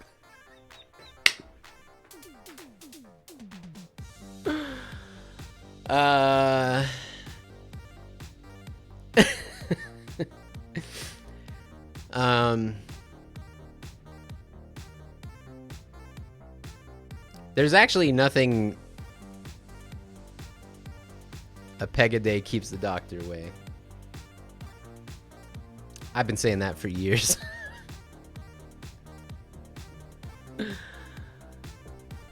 Little.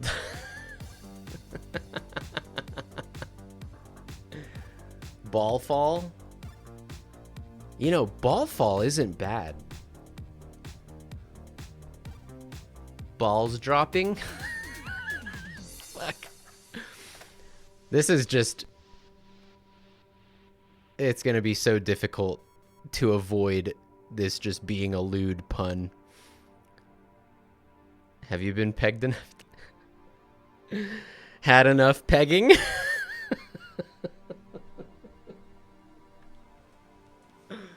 Peggled too. Oh.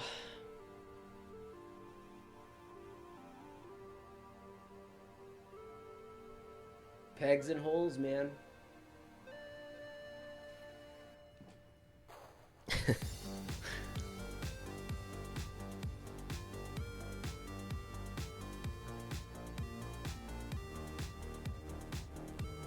Pegged out. You guys are not being helpful. You're being very funny. But not helpful at all.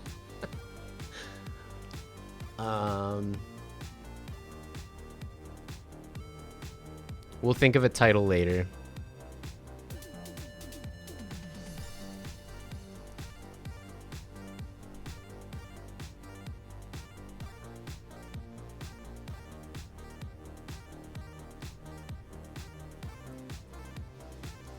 Peginator 2 Pegment Day. Yeah.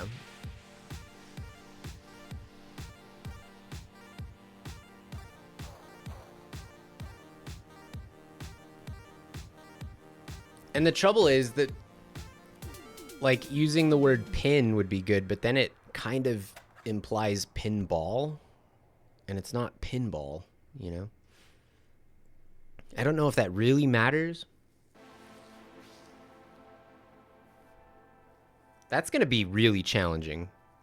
Coming up with a good name for this thing that isn't just a fucking goofy sexual euphemism is going to be difficult. Pincredible. Is there already a game called Pincredible?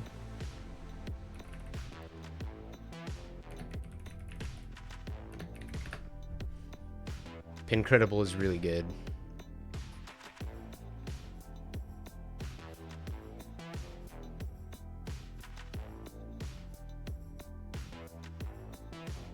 Pincredible is really fucking good.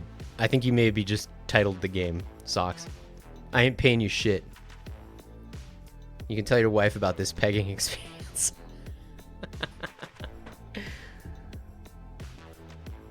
See, there's nothing Pride Month. Well, there's a little bit Pride Month about pegging. Very little, though. Pegging is a very straight, heterosexual game you can play. You know, where you try to get the balls in the hole. This has got really weird. Can I get a free copy of the demo? Yeah, I got you. I got you. Pincredible is really fucking good, dude.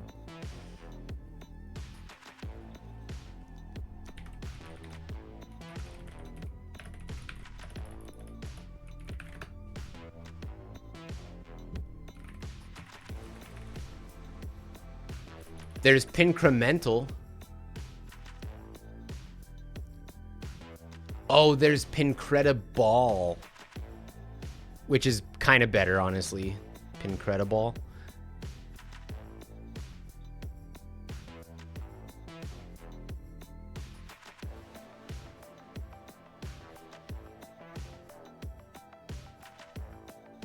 Whoa. This game, Pincrediball, looks kind of cool.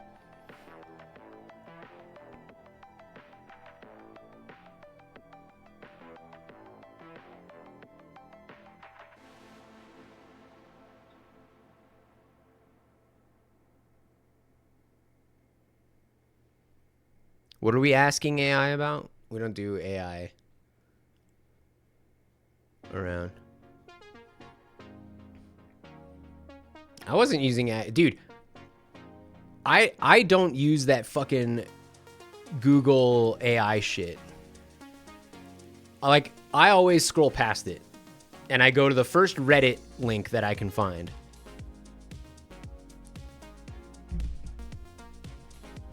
No, look. I was looking at this. For like phases of game development, I was looking at this.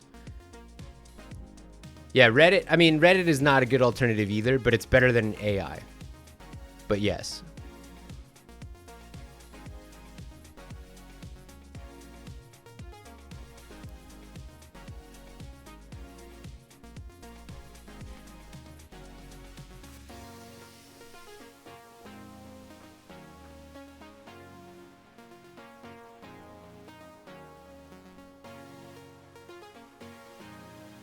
No, I told you guys. I think didn't I tell you guys? I don't know. I guess this is a personal thing. I guess maybe the bulk of the population doesn't have this repulsion to AI that I do, or that many of us probably in this chat do. But just out of curiosity, because I do a little bit see the potential benefit. I mean, the net benefit, there is no net benefit to AI because of what it does to marginalized communities. But you know, I thought, okay, let me try it out for a little bit. So as I was driving home from work, this was a few weeks ago. As I was driving home from work, I had a conversation with Google, what is it called? Gemini, about what would be the best headphones for what I needed, which was primarily I was just like, hey, help me pick out a cheap pair of headphones, but with really good noise cancellation, because all I want to do is go into a fucking cozy hole while I'm on the plane, so I don't have to know that I'm on a plane, right? I wanted the noise canceling to be so good that I wouldn't be able to hear the plane. So on my way home, I had this whole conversation with Google Gemini, on my phone. And first of all, it wasn't that useful. It didn't do anything for me that I couldn't have done. The usefulness of it was I was able to do it while I was driving. Kind of cool. But I could have Googled all that shit just as easily with old Google. You know? New Google just ruins old Google. And by the time I got home, I felt like such a fucking weird... Yeah, the conversational shit made me feel it felt so fucking slimy and I don't know. I felt like I needed to take a shower after that shit. It's like the uncanny valley of... Yeah, it made me feel dirty. Yeah, it was super hot. Yeah, happy Pride Month. No, it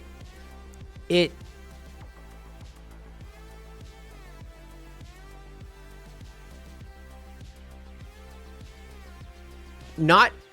I mean, I was doing it mostly to try it out.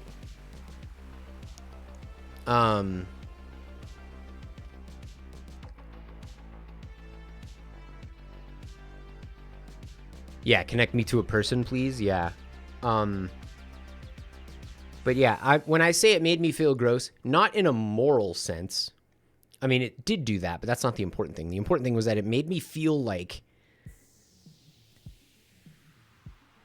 It's hard to describe it, but it's this weird, the uncanny valleyness of having a quote-unquote conversation with a fucking robot that isn't even that capable of handling... I forget...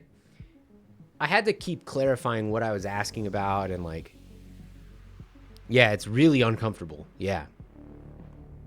Shit fucking sucks, dude. Yeah, exactly. Internally uncomfortable.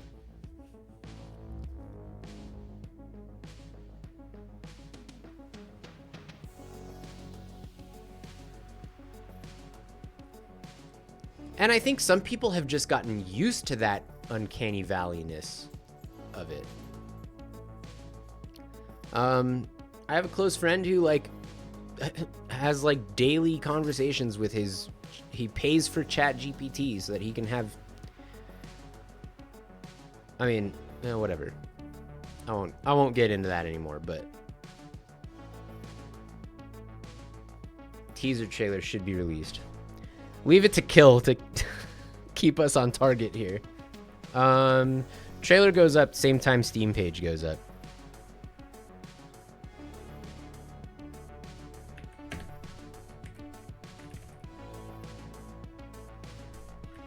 This will be a teaser trailer.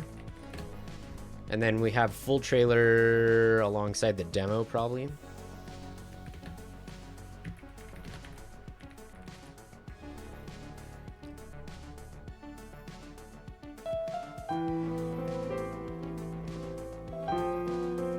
Why are we sad? Damn it. Oh, because they just suck it up? Damn it.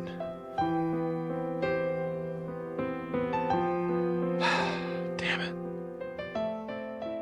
Pegged for Greatness is pretty good.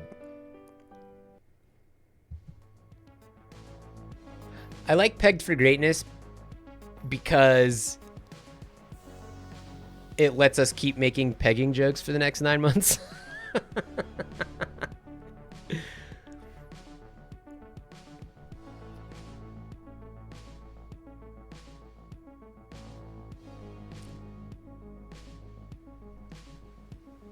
But yeah, it's like it could just it also allows you to be like, if somebody you don't like tries to make a joke like that, you can really fucking make them feel bad for having such a dirty mind. You'd be like, excuse me, this is a game for children. What the fuck is wrong with you? Why would you say that? You know, that's gonna be sick. Totally set motherfuckers up. Yeah, Pegged and Loaded is a little too much in the other direction, I think. But it's a good one. It's funny.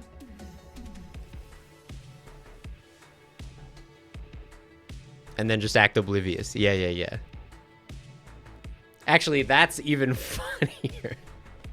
Name the game Pegged and Loaded. Yeah, so they have to explain pegging. Yeah. Huh? Yeah, dude. Yeah, that's pretty good.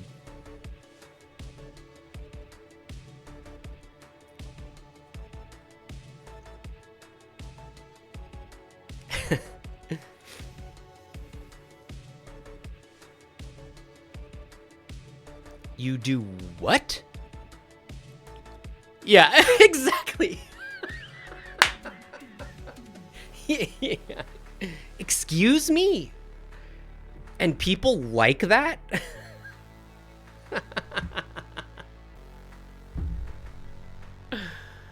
Nobody does that.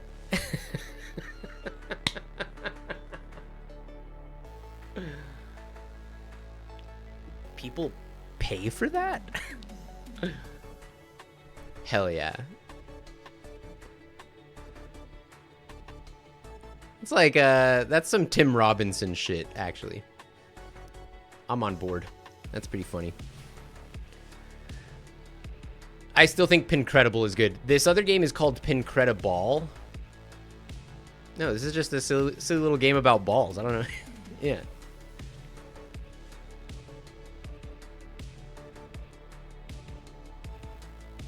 It's just a game about balls and pegs.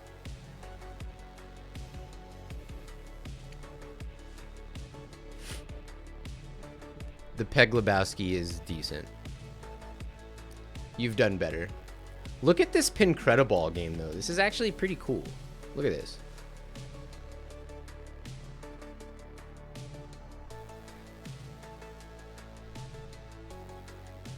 It doesn't look great, but the idea is pretty good. It's like Auto Battler, but you're making a pinball table.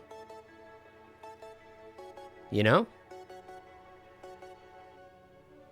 You set parameters and then it just goes. Isn't that cool? This is a really neat idea.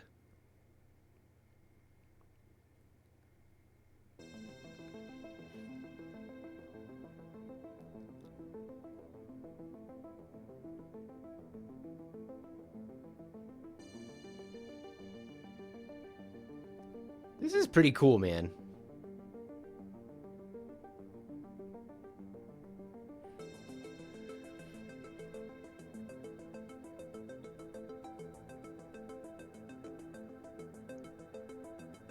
I like the guy saying absolute cinema. Yeah. Is that this guy right here? Is that what this guy's saying? Is that a meme? I've heard of absolute cinema, but is that like associated with this pose? Cool. I didn't know that.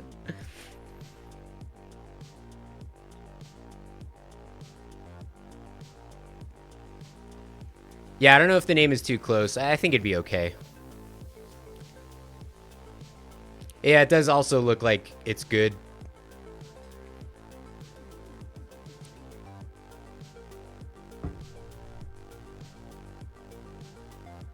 Oh, okay. Yeah. Yeah. Yeah. Can't get enough pegged all week long. What? What do you mean? What do you mean poor taste? What? This is a game about getting points. This is a game about scoring. This game looks cool.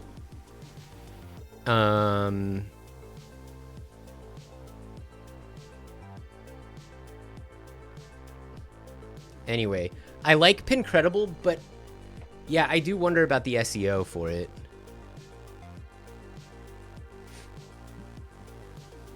Yeah, the game about scoring involves balls and pegging.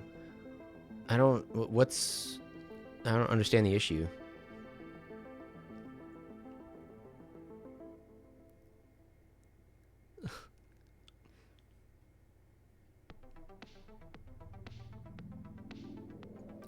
Okay, Pagorli, real talk. Is that true? Is that true? Is SEO just like not even a thing anymore?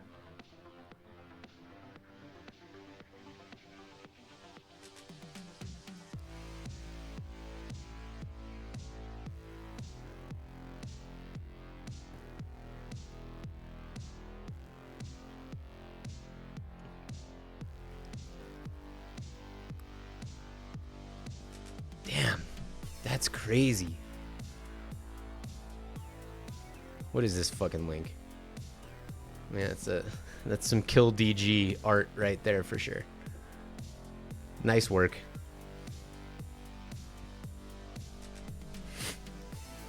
Think about how hard it is to find a new YouTube video that's not trending.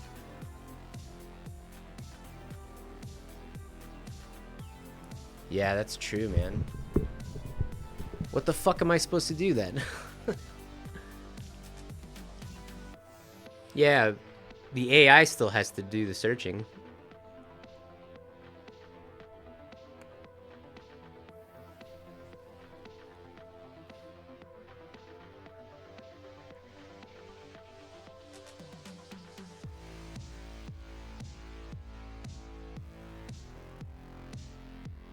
That's crazy, though.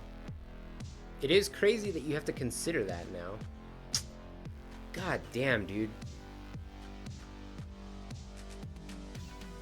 The internet was so cool in the year 2000.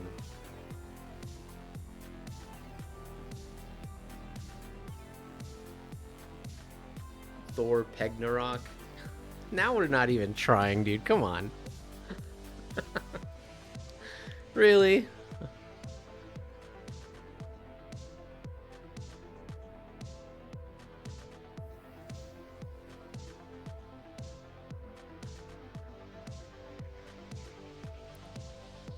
Boats, have you never heard of Hooked on Phonics?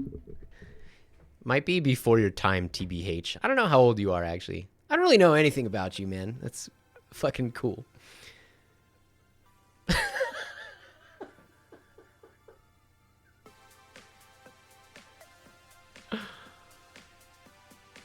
I gave you two great names. I get to make a funny pun. Yeah.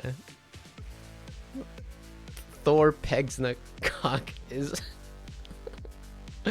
a very funny evolution of that. Yeah, Phonics the Firebird. Okay, yeah, then you know. Yeah, Phonics from the ashes a new Phonics will rise.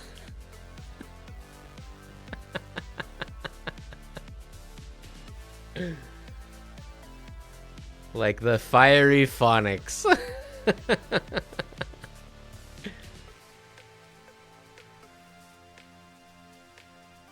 I think he was just saying that it's you're teaching the AI.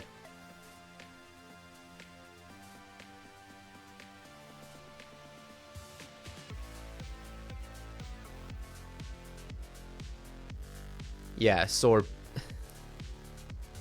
They were trying to say sore. Pegs in the cock. We've gotten so much done today. Yeah, the city in Arizona is called Phonics. Phonics, Arizona.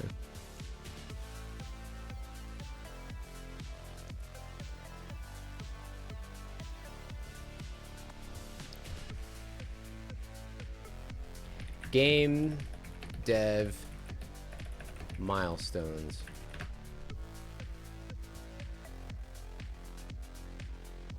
This is, it's giving me such useless. People are saying like pre-production and then alpha and then beta and then you release it. Jesus Christ, dude. Yeah, you asked about working titles and it totally derailed everything. Totally just ruined my life. No, because we did actually, from the ashes of that Phonics, we arrived at a potential great title, which is Pincredible. MTX. We gotta have the MTX going before we even have the game out. Also, if you pay $120, you could play it 4 days early. After that, it's $6. In a lot of games, the MTX is the gameplay loop.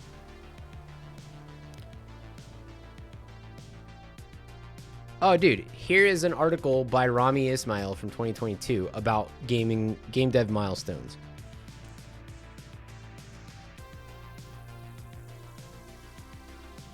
Okay, I found an actual helpful article that we're going to read through here in a little bit. Yeah, Fortnite. Yeah, exactly. We're going to read this article here in a little bit. I got to tinkle, and I got to grab another Red Bull, and then we're going to start gaming. BRB, chat. You don't go anywhere. Thanks for hanging out today.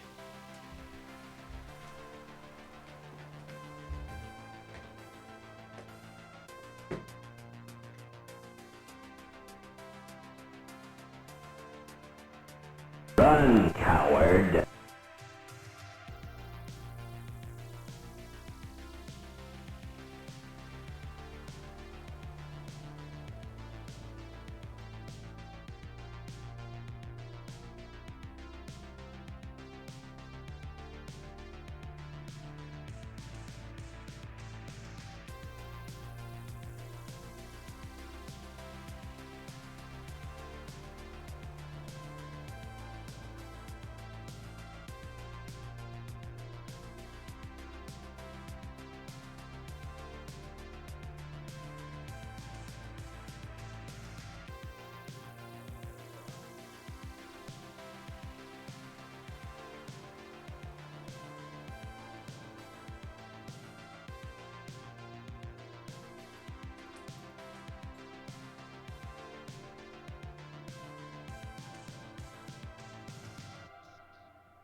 Whoa.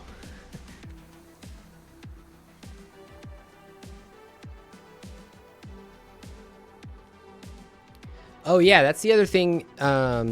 What up? I'm back.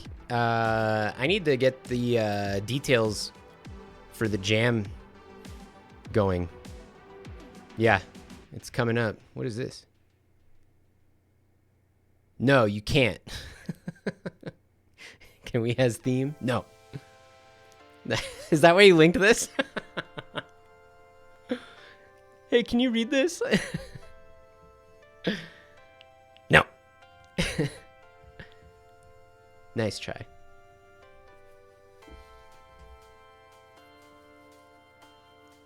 Yeah, we do have to remind people. That's true. What is this?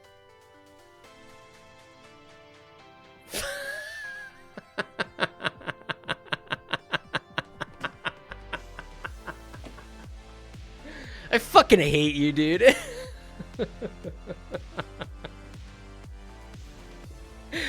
This is so good, dude.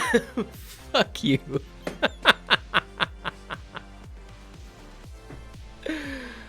Oh, shit, dude.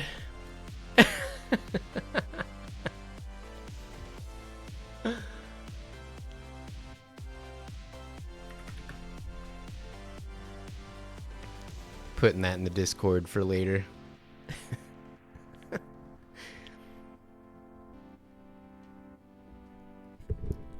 Oh, there's a fan art channel? Oh, yeah. Yeah, gotta earn your pay, yeah.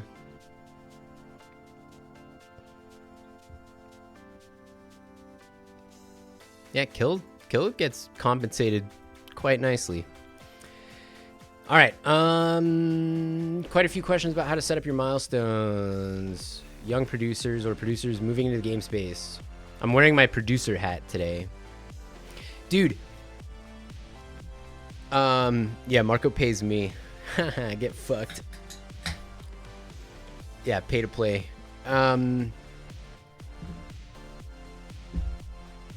So the producer that we work with, on the publisher side for Pulsar Crash, the publisher that we're working with to put the game on Switch, we're working with a producer. And yeah, nice try.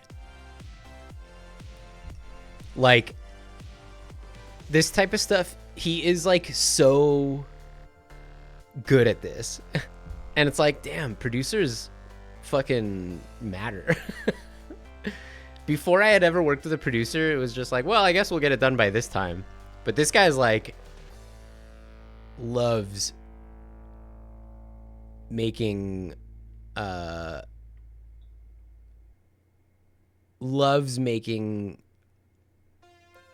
what's the word, like calendars, schedules.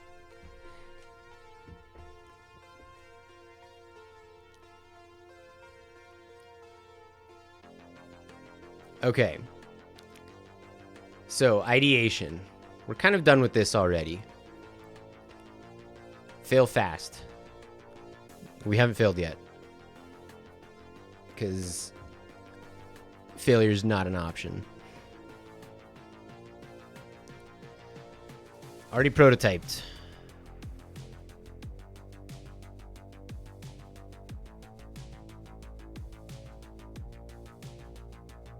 Does your product give you Gantt charts? Nope. I don't even know what that is.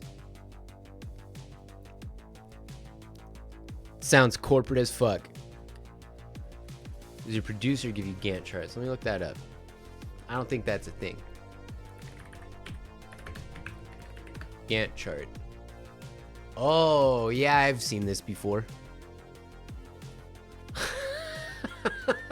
I've made one before? Really?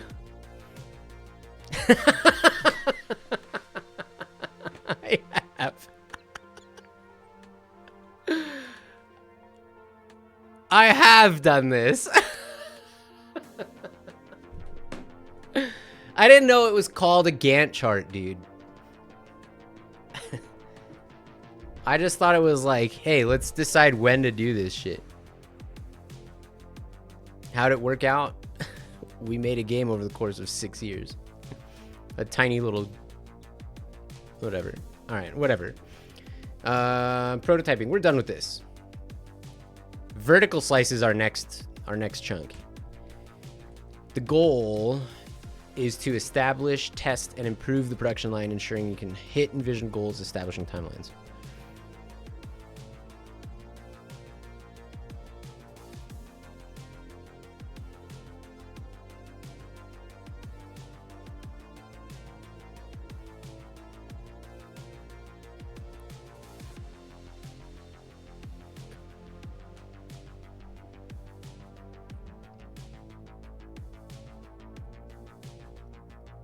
So we need to have a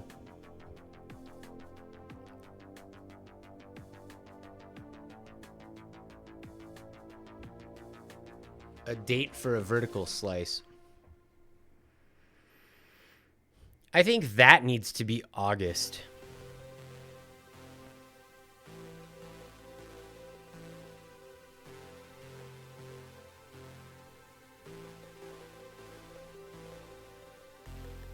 December 2026, make chart. Yeah. Nice plan. I think I'm going to scooch this all down 1 month. So that we have time for vertical.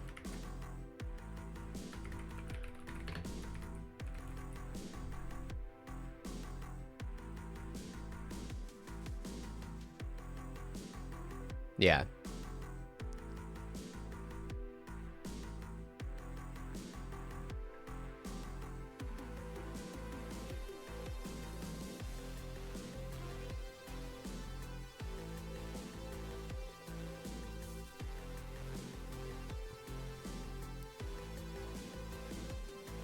We made the document in April of 2020. That is fucking awesome.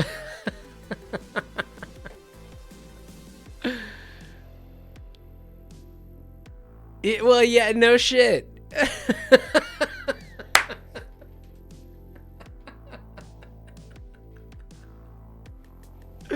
That is so sick, dude. I love that. I love that.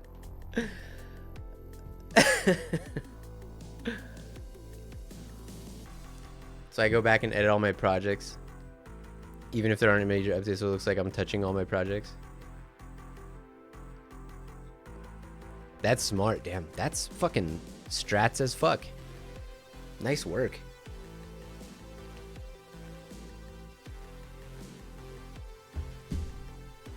You really gotta work hard to not work, you know?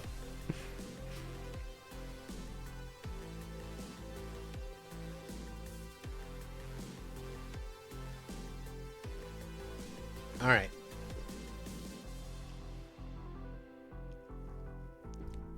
Yeah. Dude, I'm not. I want you to understand. I believe in working as very little as possible and getting the most money possible. There's no such thing as work ethic. Work ethic is a lie told to you by corporations and capitalists. Work ethic is bullshit.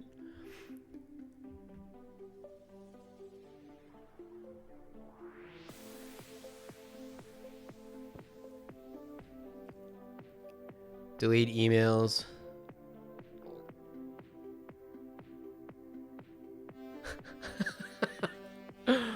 Kill. That is such a good strat, dude. Delayed emails. Anyway, let's play Mecha Break. Should we take a Mecha... Not Mecha Break. Should we take a Mecha Bellum Break? We could. We've gotten a lot of work done. Look at all this work we got done today. Should we play some Diablo? Is 2 months enough time to make a vertical slice? That's my justification of using AI.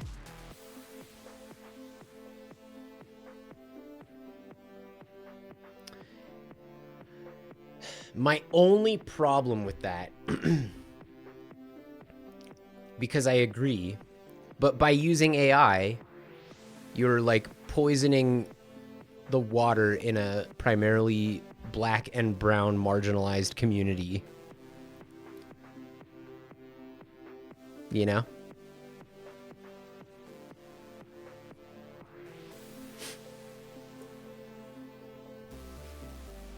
Control A, Control C, and then Control P twice. And we've doubled our workload. That's sick.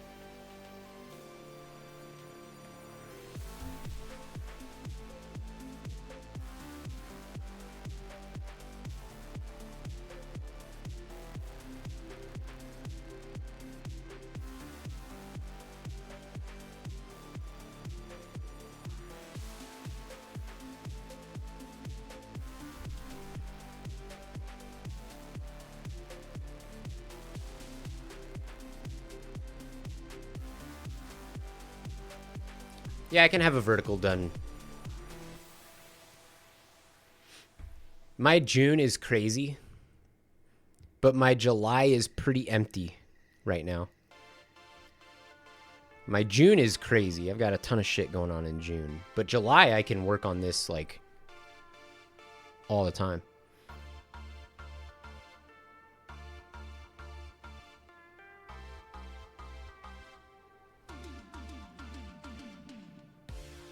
Oh yeah, Boats said something about the thing we're doing. I gotta scroll up. I think I...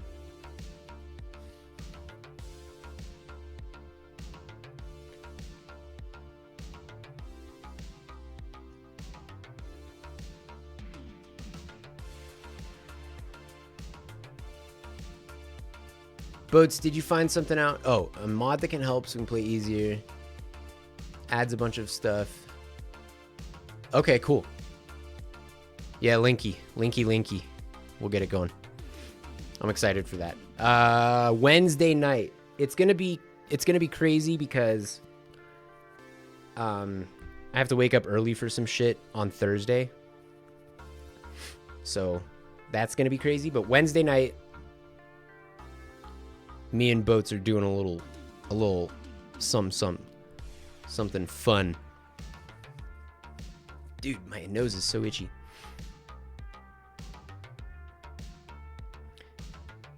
Bunch of scripts I had submitted to get accepted. Asked for a high-level flowchart to have easy understanding. I asked ChatGPT to create a flowchart and fed it the scripts. It gave me a fantastic document that I fired right back off.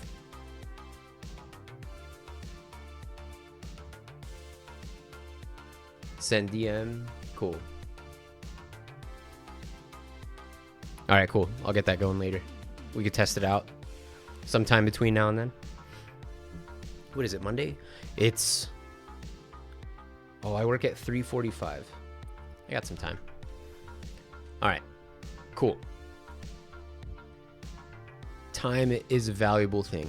Watch it fly by as the pendulum swings.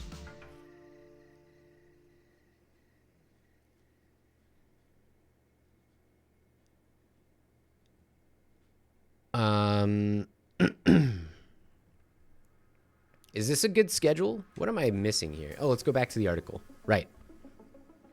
We're getting work done. Okay, vertical. Production, we know about production. Oh, feature complete.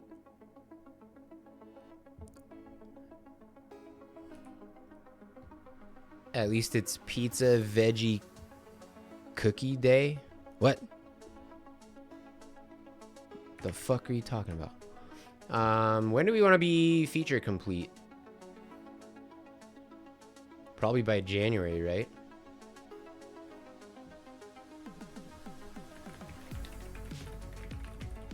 Complete. Right?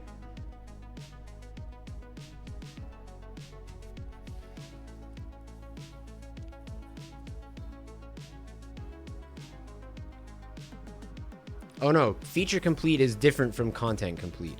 Right. I've done this before. We want content complete here. Feature complete by December.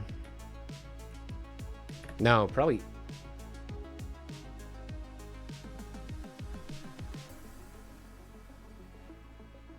Yeah, feature complete by December.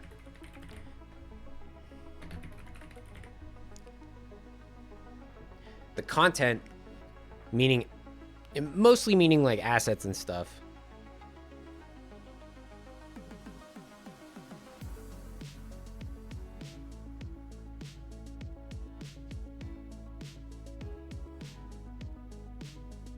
Yeah. All I need is for this to be rough right now.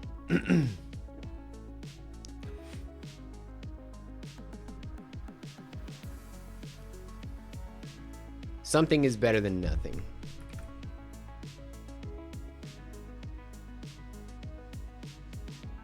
Sure.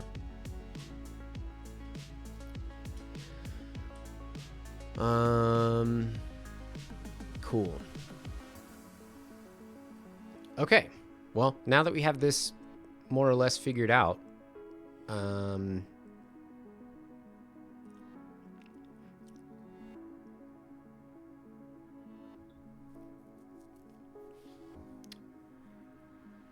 June is a little bit shaky, but July is going to be an important month.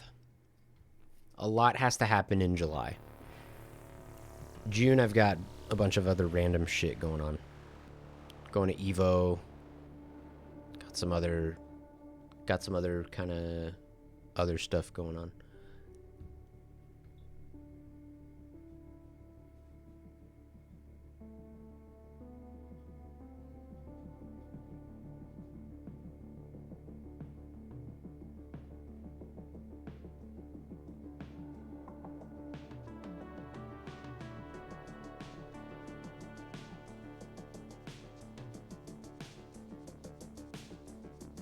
Whoa. Whoa, kill.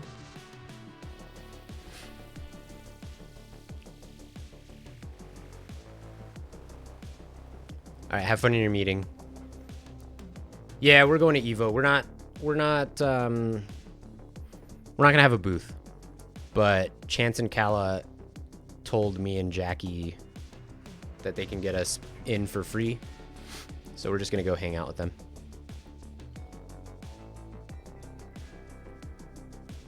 And it's going to be fun because I'm not going to try to, like, show the game like I did last year. Last year, I had this plan of showing up at the BYOC and setting up a station, and it just didn't work out, and it made me feel shitty.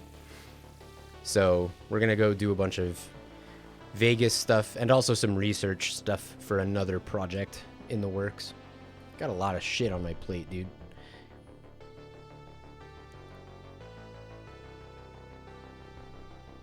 Yeah, let me check this other thing out.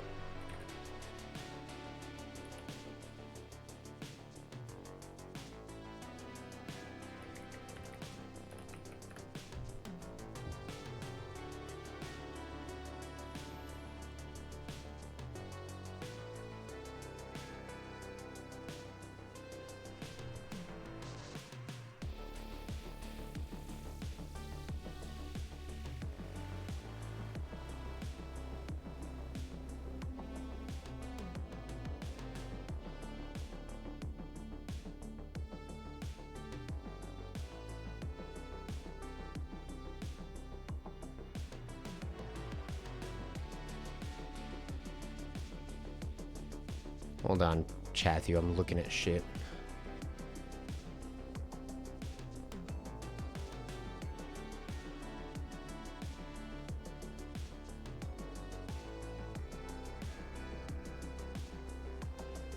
Yeah.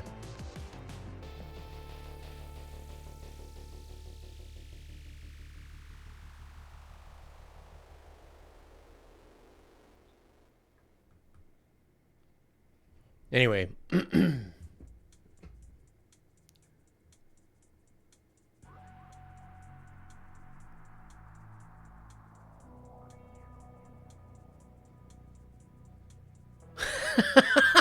Boats just sent me an amazing bug fix list for a game that I won't mention, but it's funny because I don't have any context for any of this shit.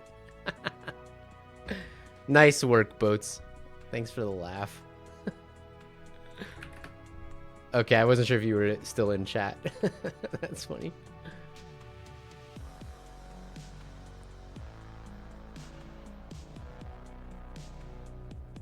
Dude, also, Pagorli, this is out of control.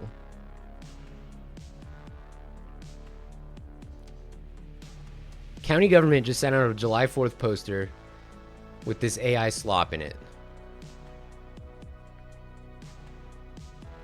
Yep. Cool Cyclops.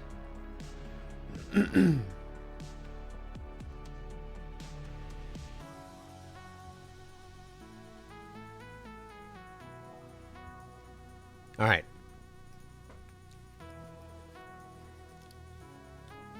Okay, so our next milestone is to have a vertical slice ready by August. Now, what does that vertical slice entail?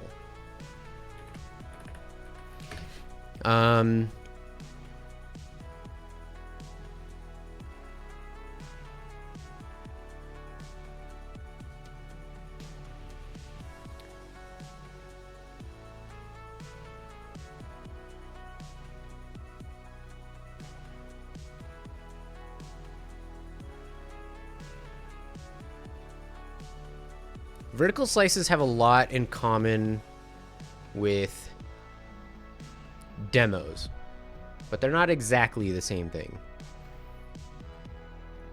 Vertical slice definition.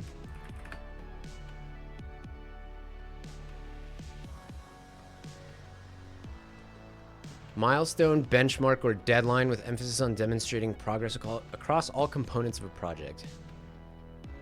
May have originated in the video game industry.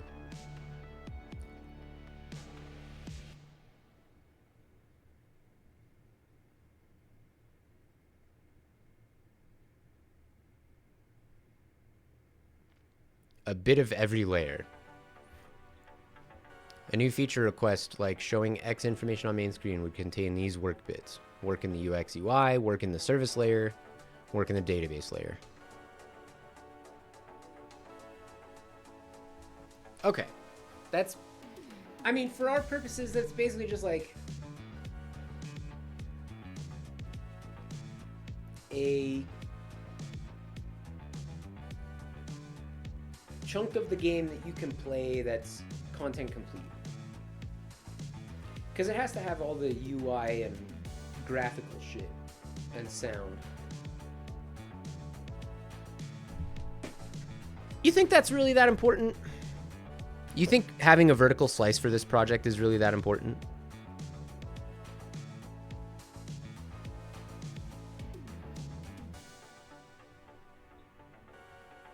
Does it really matter?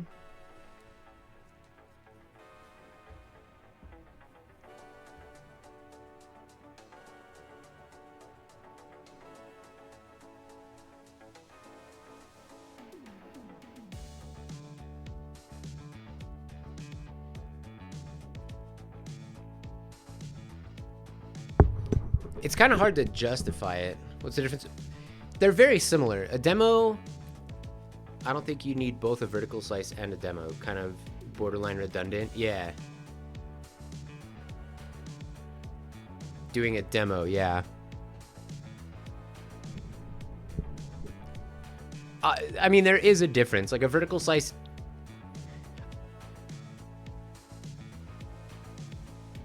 They could often be the same thing. Like literally identical. But a demo is tailored specifically to getting a potential customer to buy the game. Whereas a vertical slice, I mean, as far as I've always understood, the main point of a vertical slice is to entice.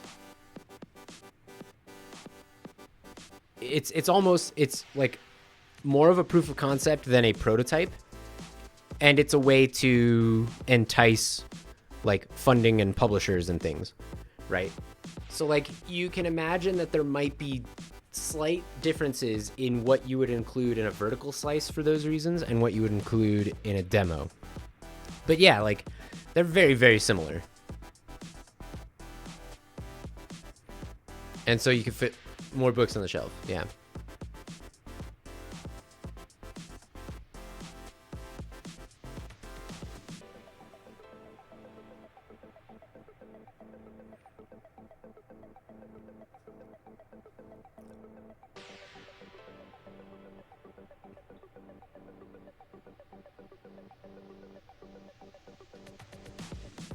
Yeah, I don't think I need a vertical slice for this.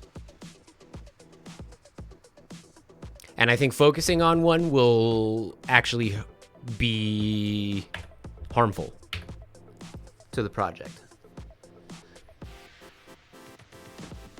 But that does kind of beg the question, then, like, how do I set smaller milestones for myself?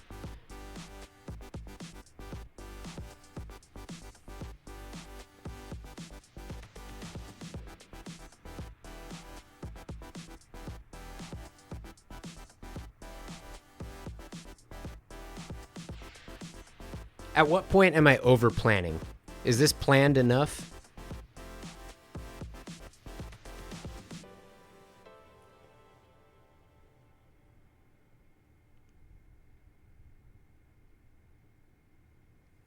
Like, the problem is, and this is not like a very safe way to go about doing this, but I also don't know if there is another way to do this, but I'm kind of still feeling this out as I go. I know the basic, like, main features that I want, but, like, it's hard to say, oh, I want this feature to be complete by this time, and I want this feature to be complete by this time, or this day, right? When, like, so much of this is, like,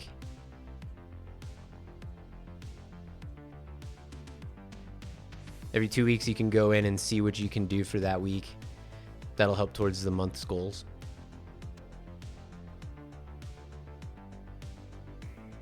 Yeah.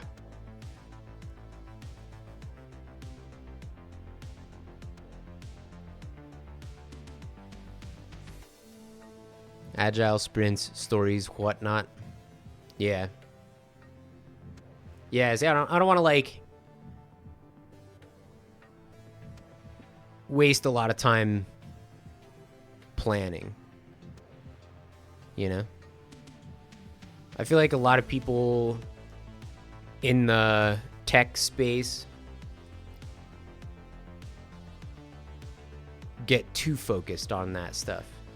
And it has its place for sure, but for a project like this, I just got to make the thing, you know?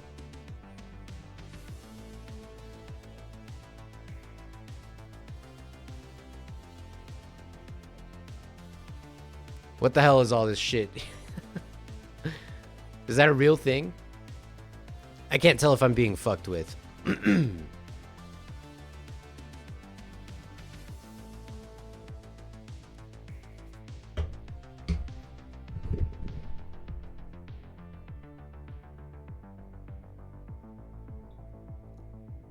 You got a link for me about that? What is it called? Retros. What is that? What is that a thing? What is that an example of? Retros is a what? Planning strategy?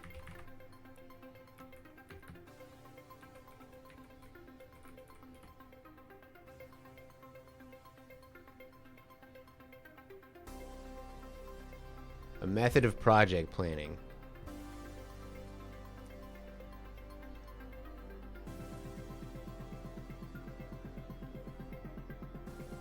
You look at what you did and see how you can improve your process.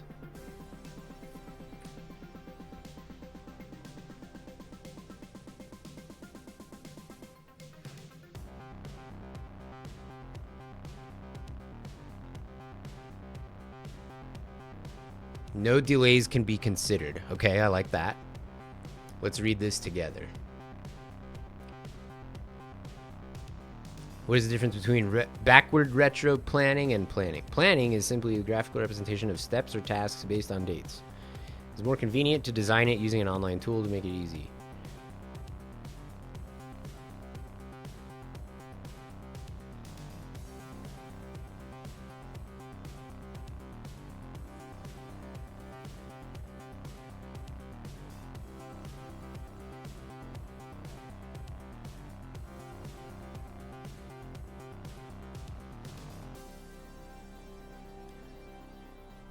Example. Cool. This will be helpful. Oh. Whoa. Whoa. All right. All right. I thought I would be able to look at this and understand.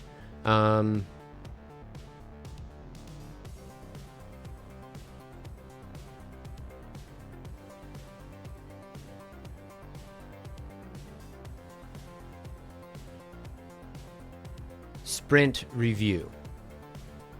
Inspect the outcome, plan next activities, adjust product backlog.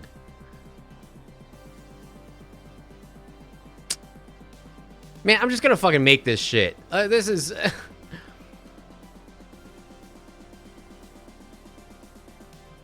I'm just gonna fucking make the video game. This... Come on. What? Alright. Cool. Yeah, I'm just gonna make the game.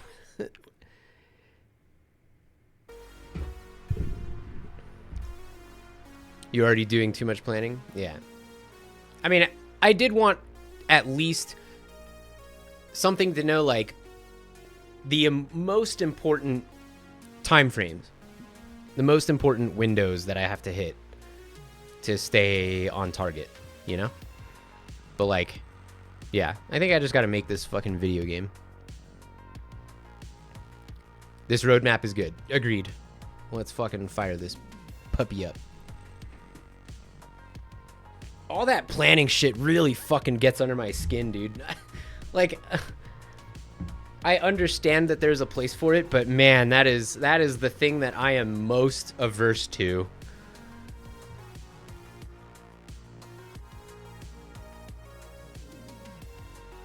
Yeah, dude, I feel for you. That shit is not fun to have to think about.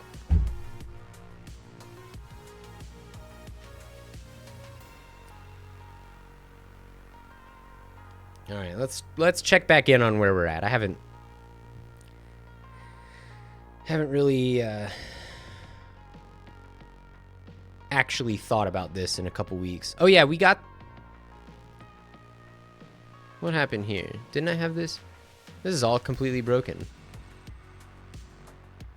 Oh, right. Oh yeah, I was working on the flex stuff. Okay.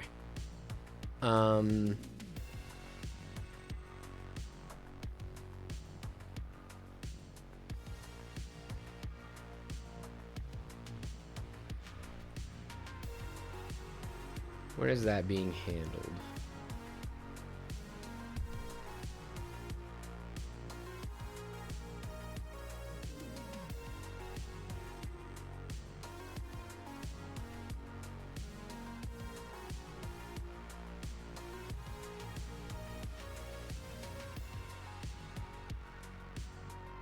In here. Okay.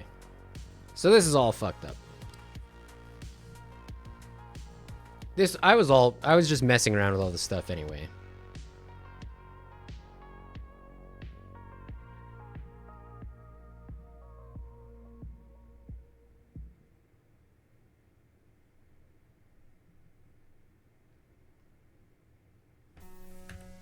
No.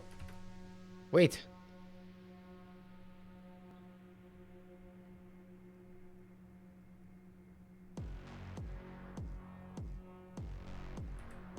We can get rid of that.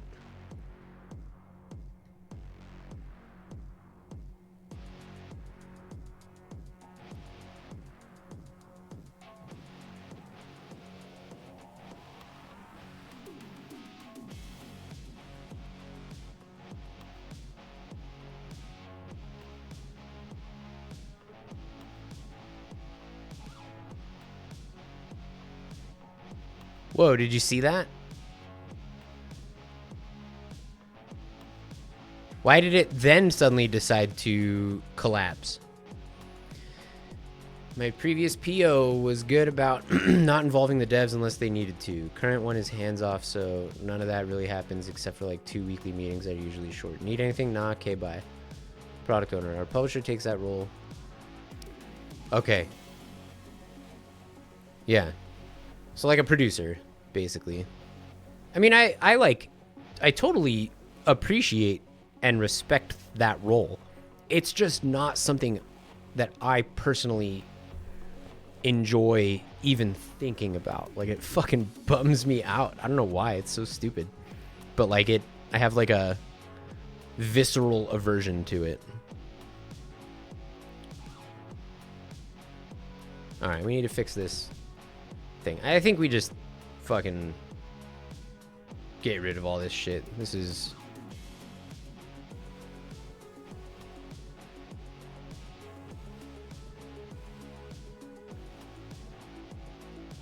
disgusting. Yeah. It was fucking one of yous.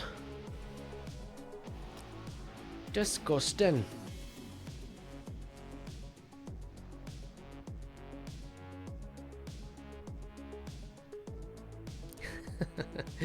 Which one of yous doesn't know how to flush the toilet after you've had a shit?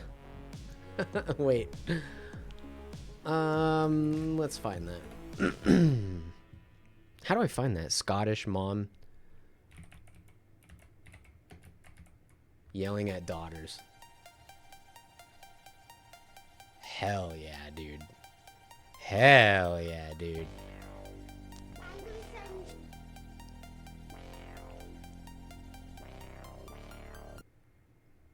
Sherlock by Sherlock or Rebecca G. Right? And don't forget all the trouble we got into. Why does somebody not know how to flush a toilet after they've had a shit? What do you mean? Well, it was fucking one of yous. Disgusting.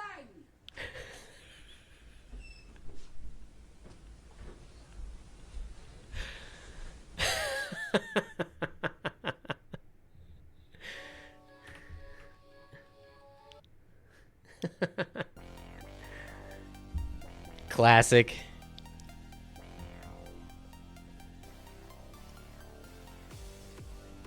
After you've had a shit. Me and wife also love to quote this one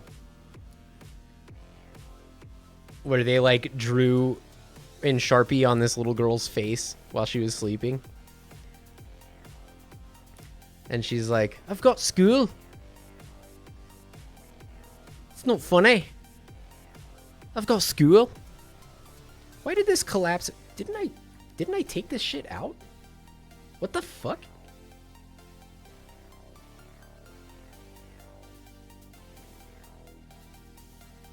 What did I just delete? Did I not delete anything? Whoa. Oh yeah. Oh fuck. I can't believe you've done this. Yeah, that was an instant classic, dude. That one is. I can't believe you've done this.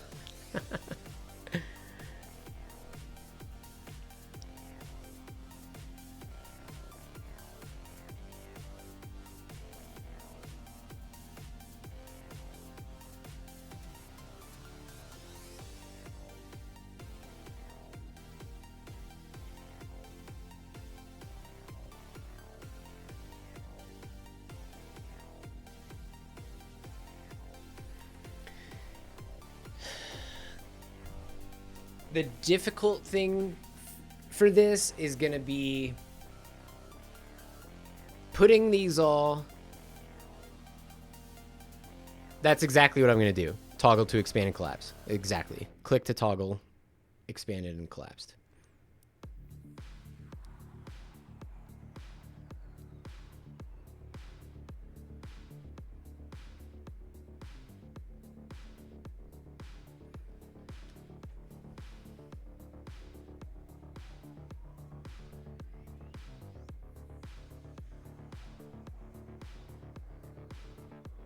Yeah, pitch incremental does it like that. Yeah.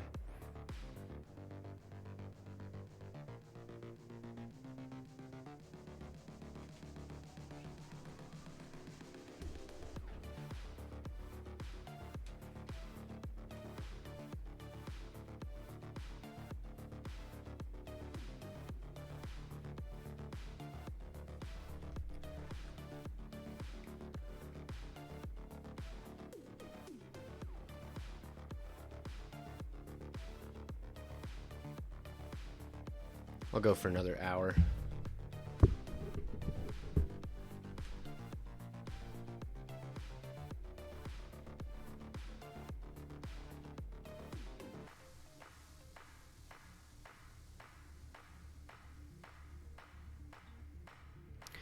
Yeah, I don't know how... Oh, yeah, I do. Yeah, you can create child nodes in Flex panels.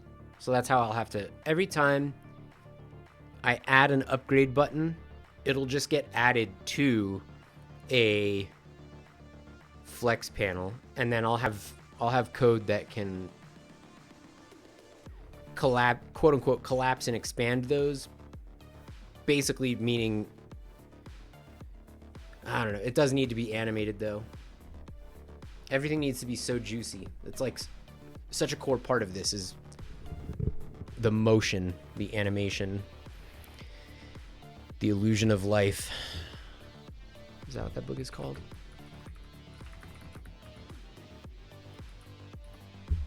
Yeah, The Illusion of Life.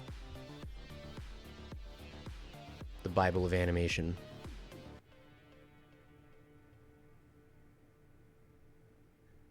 According to Google AI that I just read by accident. God damn it. See, it does get me like that sometimes. I just start reading the shit that pops up. I fucking hate that, dude. Can you turn it off? Can you just tell it, I don't want that shit? You can't, huh?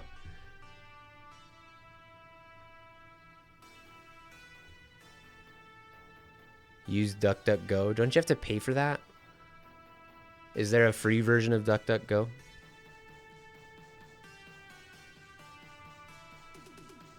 I thought DuckDuckGo was a paid actor.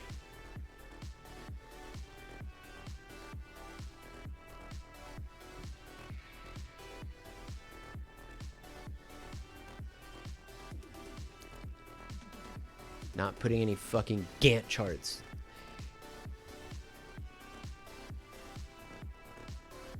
Sorry, I'm closing unwanted tabs. DuckDuckGo is free? Why did I think it was... There's like a paid service or something, right? Yeah, I should use it. Oh, VPN. Okay. I see.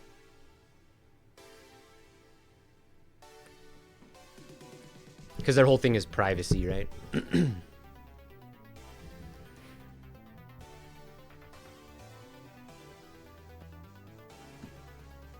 Meetings that could have been emails, yeah.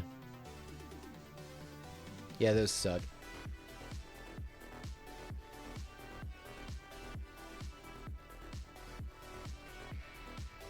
So I think step one is going to be to get all these buttons,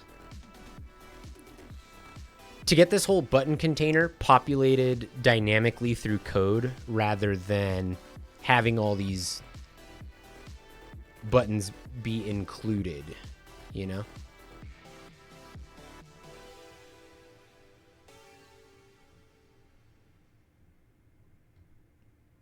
And then we got to figure out a way to make it scroll. Ah, fuck.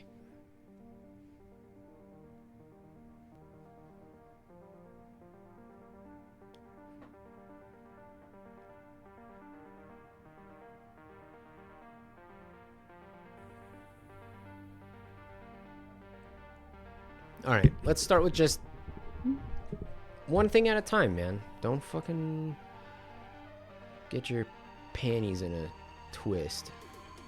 We can delete all this.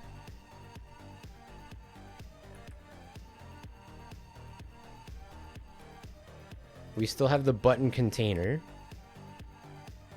And we're just going to say,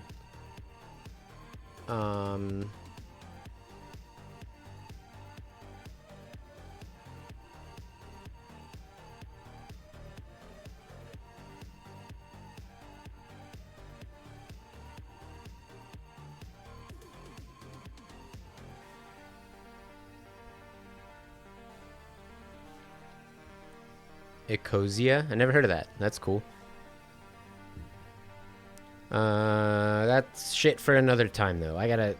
My quest for today is to get all these buttons added to the button box dynamically in code.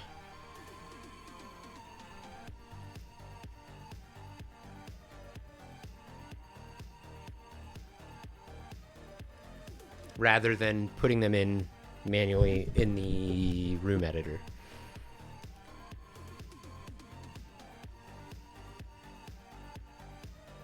So this is probably in the create.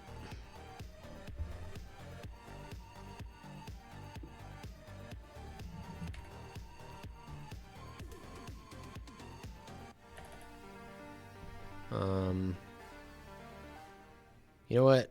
I really shouldn't have deleted all that. I need all this. I still need this shit.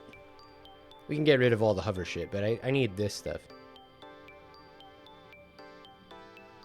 These two are going to be important for me.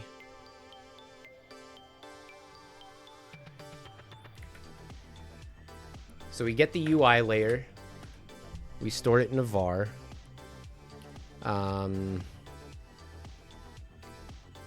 Get flex panel node returns a struct, I think.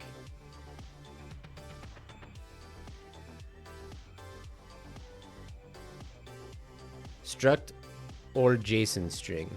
So it's a struct.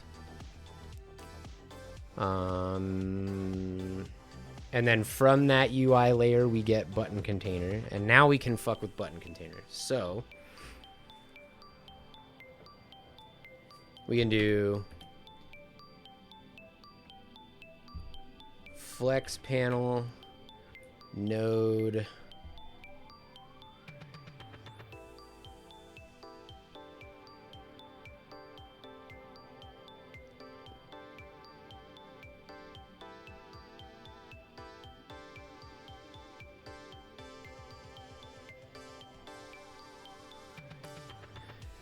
there's remove child. We want to insert child maybe.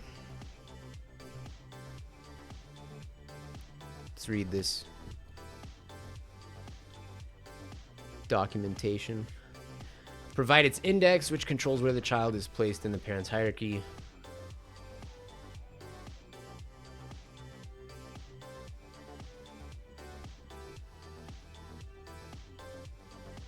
I think the node has to already exist in order to use this. Yeah. So you just have to use flex panel create node. And then you give it parameters. Like this. Ew. It's fucking gross.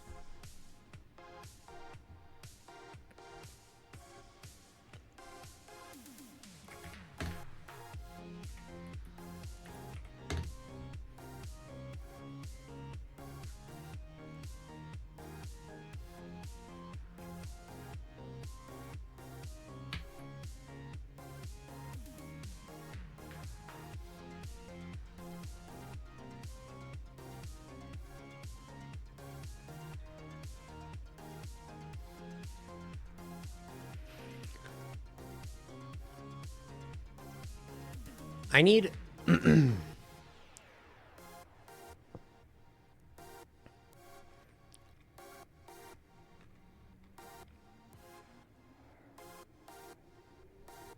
TypeScript is like that. Like this right here.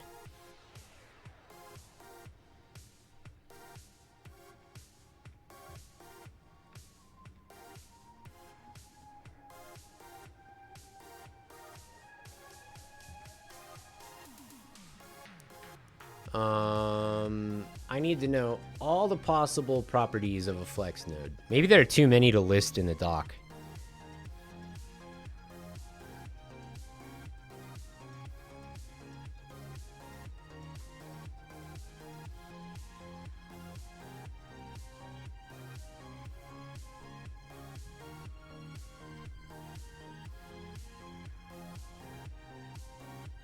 Each node has styling properties which define its position, size, and behavior within its container. To loop through something, it's like something dot for each thing any.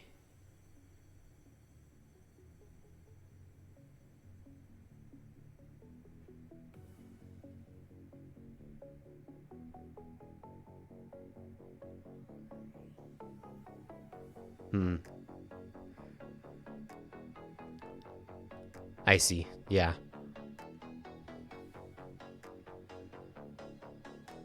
I mean, in this case, I think it's just that we're defining a struct within a function call.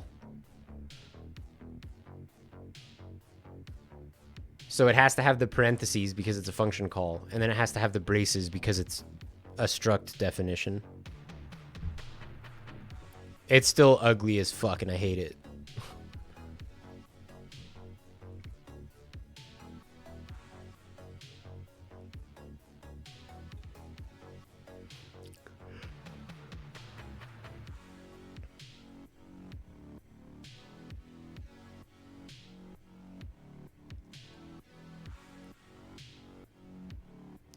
All right, here we go. This is what I was looking for. Look at this. Flex panel struct members. When creating a new flex panel node, you can pass a struct containing blah, blah, blah. Look at all these properties we have.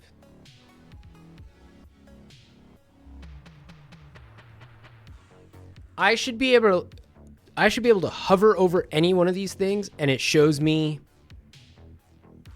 like the DPS and like if it's rare or legendary or ancestral. That's how these should work. It's bullshit that I have to scroll my ass down here to read about all these. Dumb.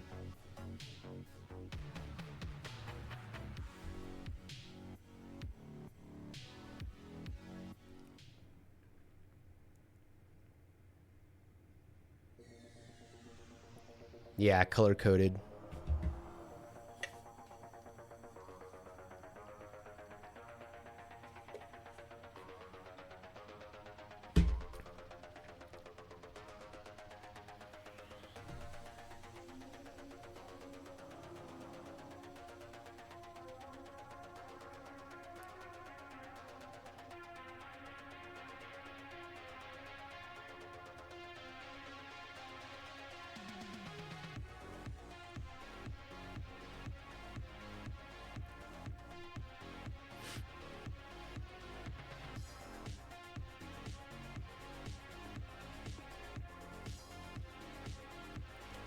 This is complicated. All right, this is going to be a lot of like trial and error. That's just how it's going to be. I'm going to move this back up to my top screen here. Sorry, you guys aren't going to be able to see that, but it's way harder for me to try to be alt tabbing. Oh, I better check on my cookies though. I better check on my cookies.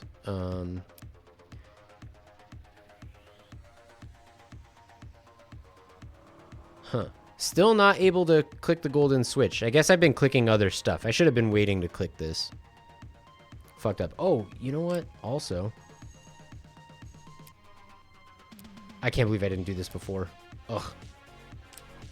Like a 2.5, like a 2.5x increase. Damn.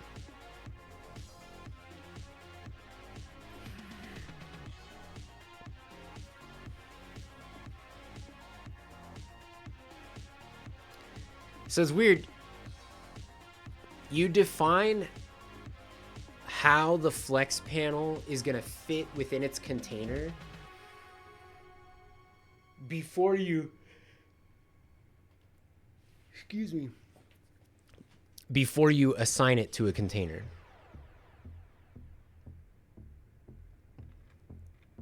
I get why it's like that, but it's like a little backwards to how I imagine that as being the container telling the objects how to act. I understand why it's not that, but like in my head it's just kind of funky.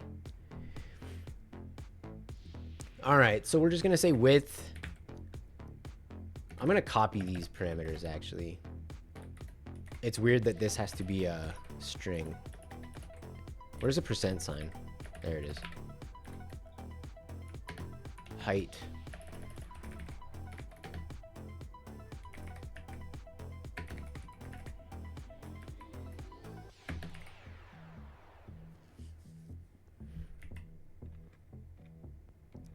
I'm gonna copy this exactly and just see what it looks like. Wait.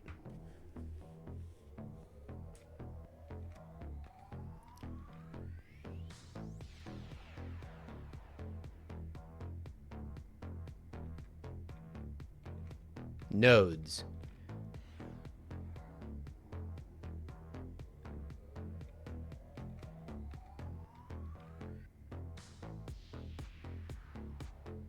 Oh, I don't want to nest nodes like this. Not yet. We'll get there.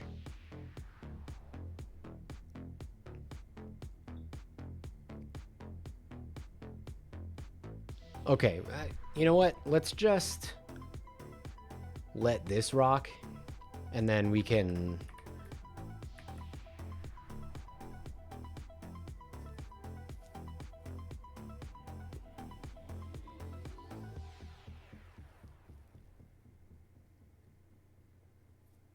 Oh, can we give it a sprite?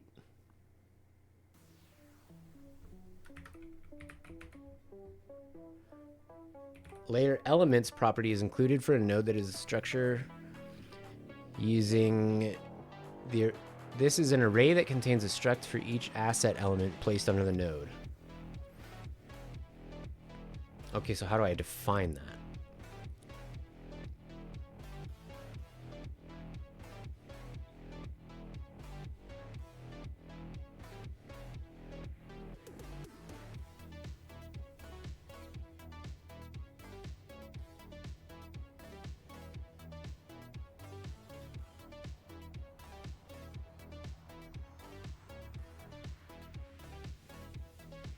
The layer elements property is included for a node when the structure is part of a UI layer returned using getNode. Yeah, we know that. It is an array that contains a struct for each asset element placed under the node. So I think I can do this.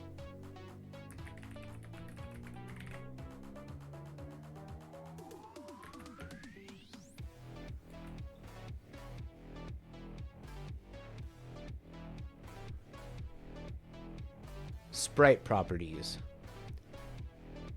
Sprite index. SPR. Oh, I don't want it to be a... Hold on.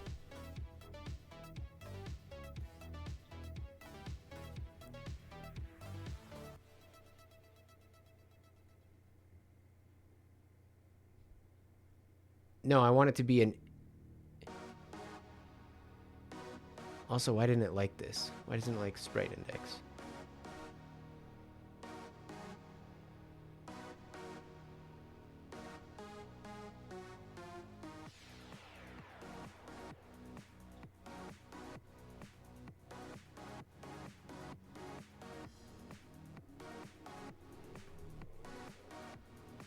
So does it not like instance object index?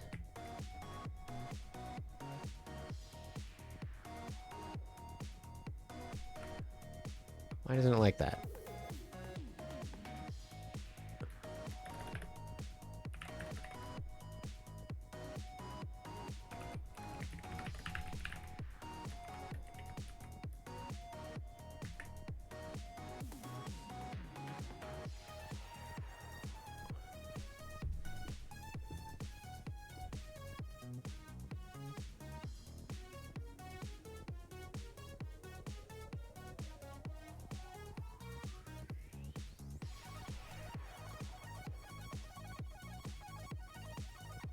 The variables described below are read-only. To change the properties of an asset element, use the appropriate layer element functions.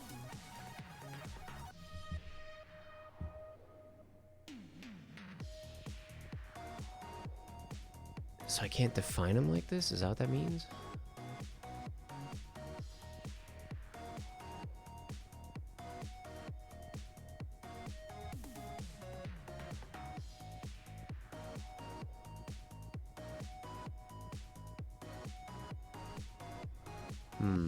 That's not... Do I have to put instance here?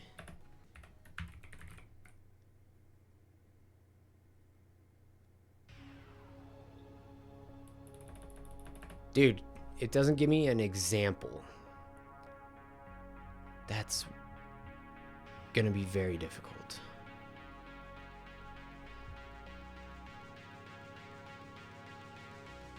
Oh, is this supposed to be like this?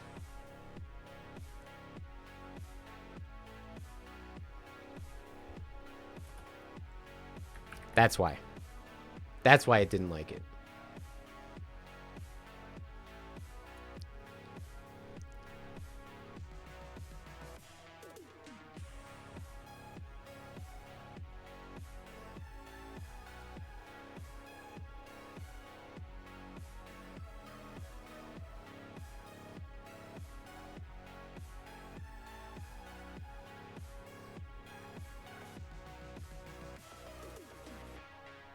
So I have to do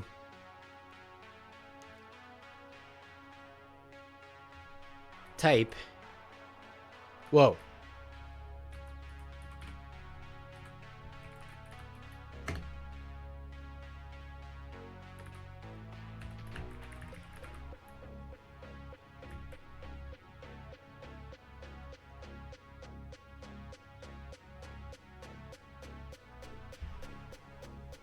Does this make sense?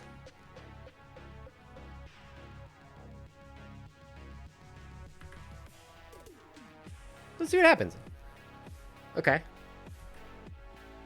Because I didn't add the node. I didn't add the node. So now I have to do flex panel insert node. Or is it node insert child?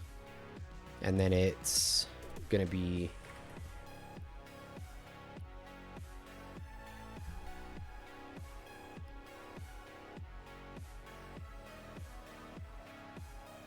a node as a child.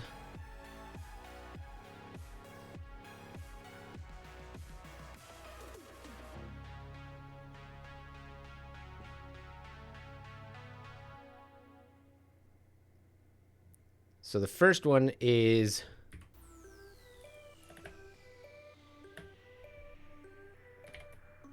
that one.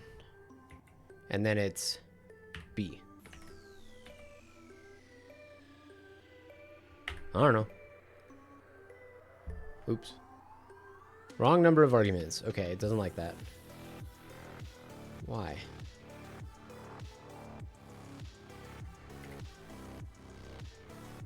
Sometimes it doesn't.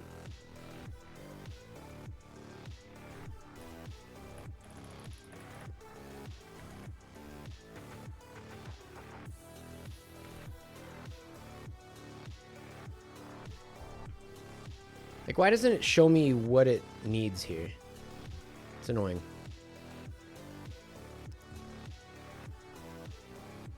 How did you know it wants an index? Where did you see that?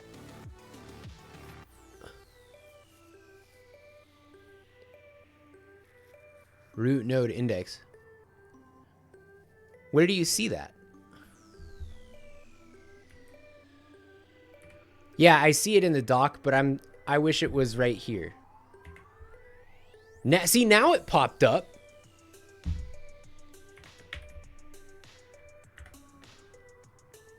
Weird. Still didn't work.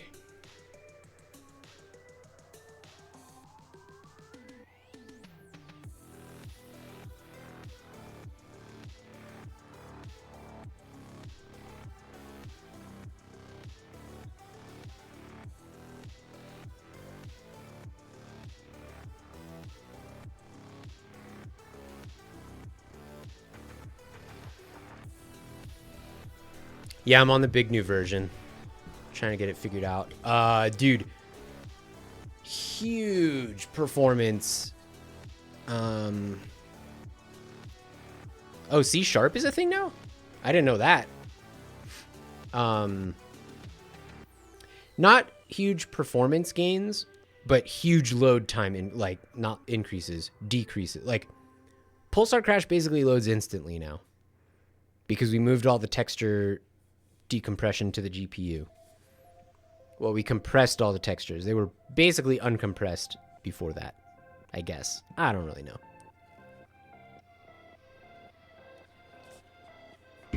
They were in a less compressed format.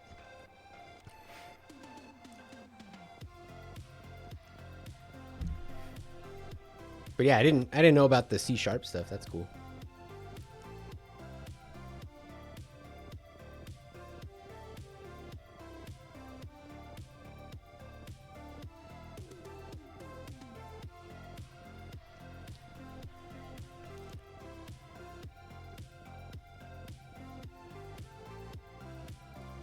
Build the C# stuff as a DLL. Yeah, and that was, I mean, that was supported before too, but yeah, maybe it's more integrated now. That'd be cool. Now they're mega compressed, and decompressing happens on the GPU instead of CPU. Yeah.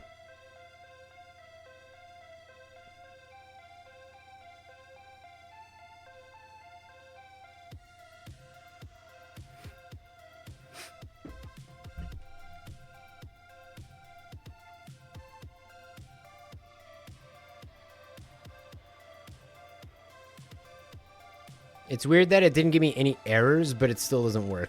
I hate that. Why doesn't it work?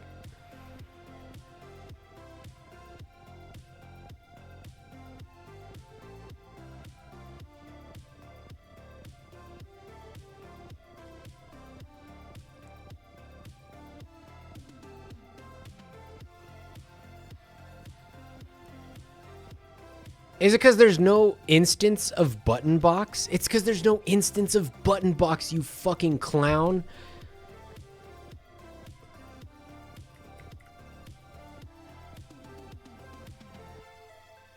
Fucking clown shoes. I'm just gonna put this right here for now.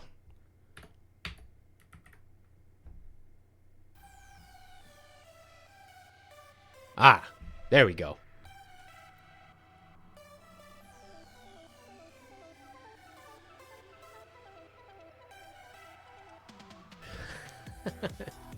Shotgun Granny is a sick fucking name for a game.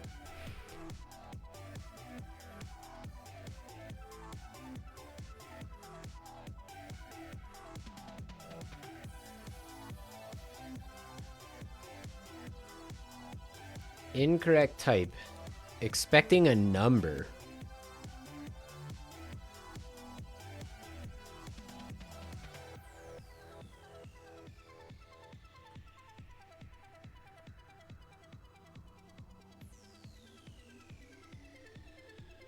I fucking practically copied this shit word for word.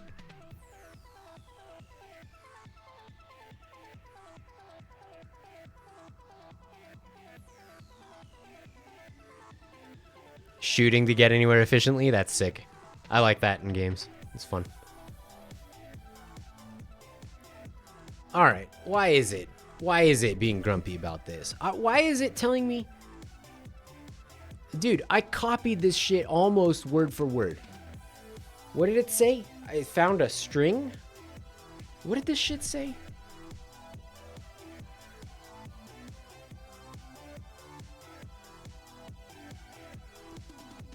Incorrect type, string, expecting a number.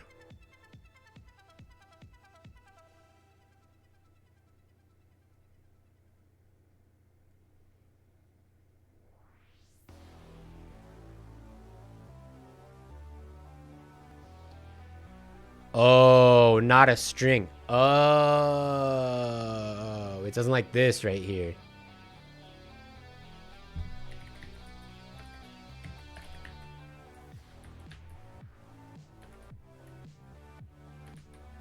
Is this supposed to be a string?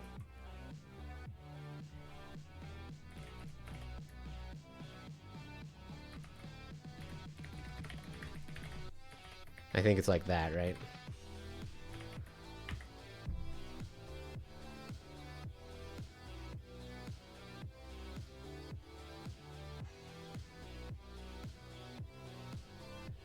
Oh.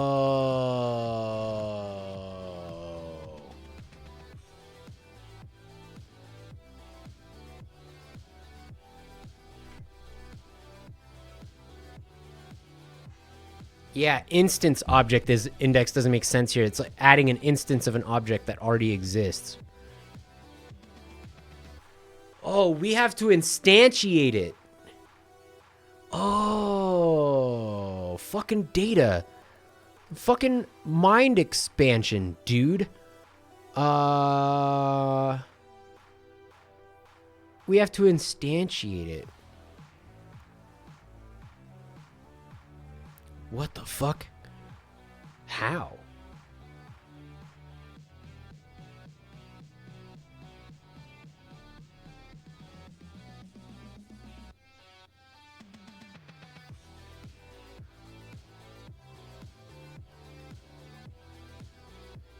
Yeah, instance create layer. You think I just instantiate it there? So var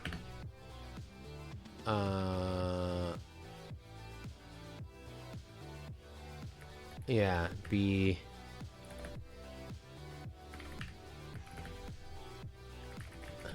yeah. Yeah. Instance create layer.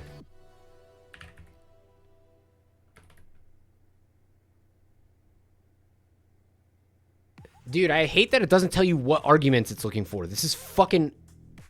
This is an outrage.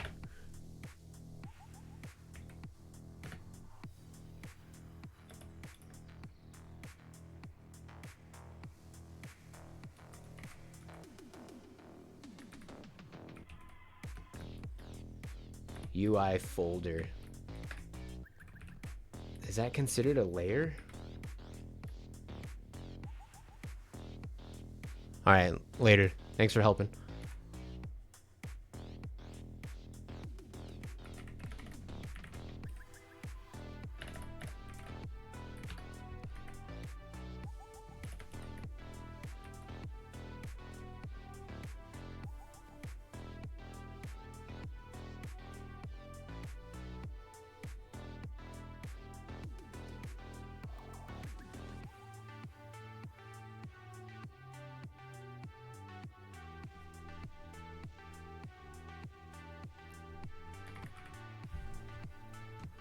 So it should be like that.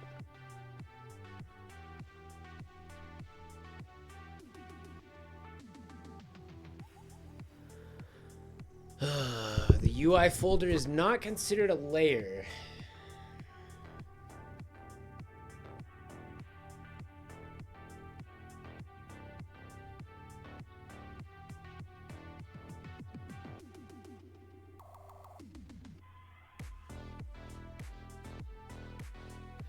Then what the fuck? How do you...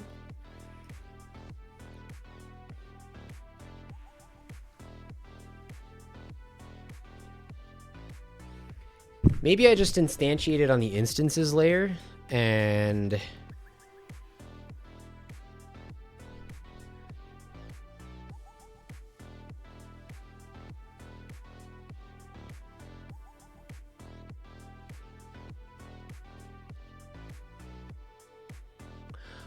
Oh, it's probably this. Oh. It's probably UI layer, the variable we defined. Oh.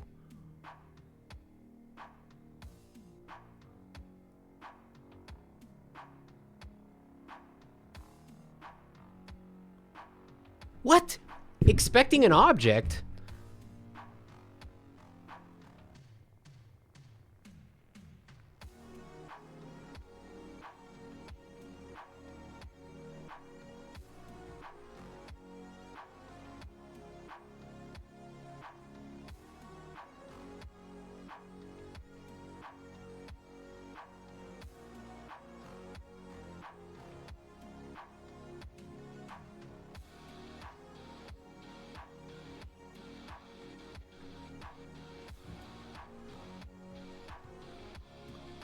So maybe it's not...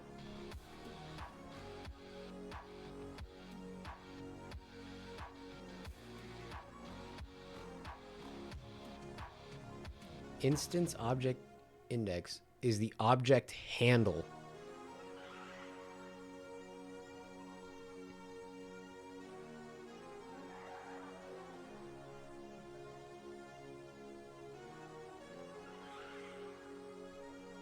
Okay, so maybe I put instance ID here instead.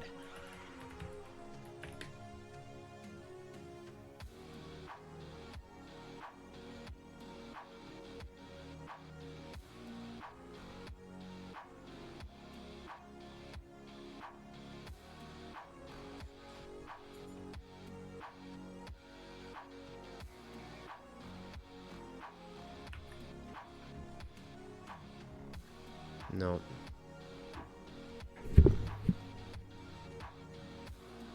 Oh, required key instance object index. It is, you have to use instance object index.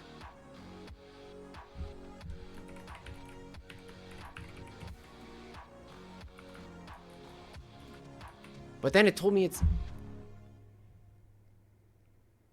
So do I just fucking raw dog this shit?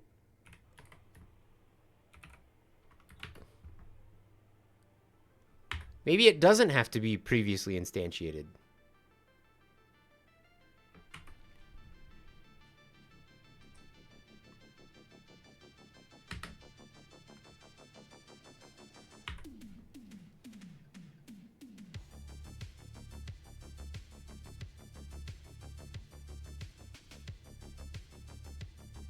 Wait, it's there!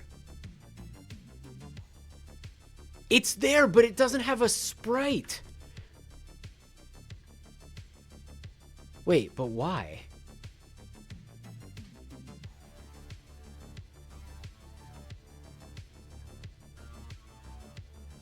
Now that is interesting because...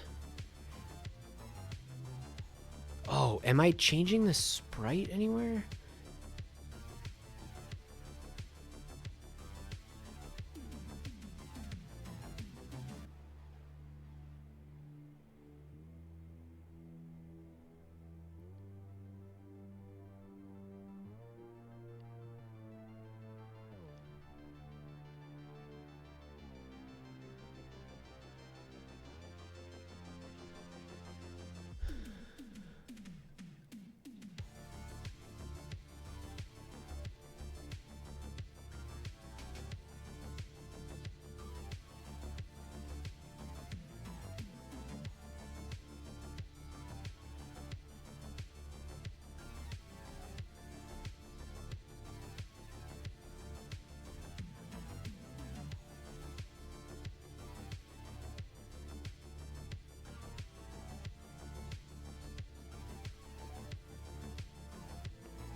Let's take this out.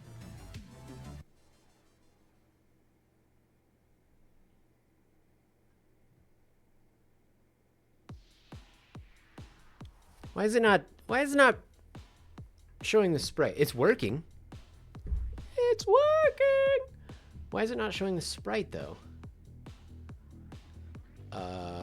Draw self.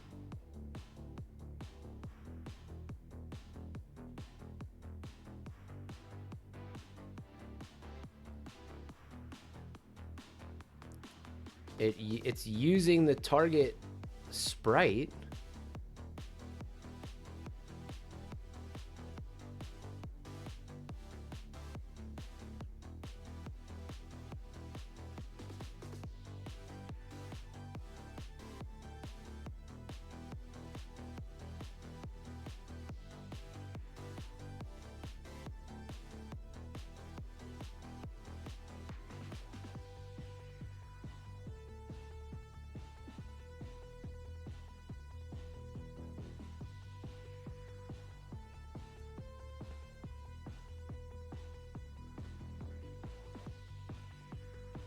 Let's do a test.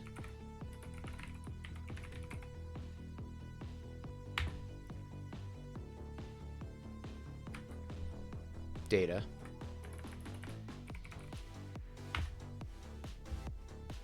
Double data.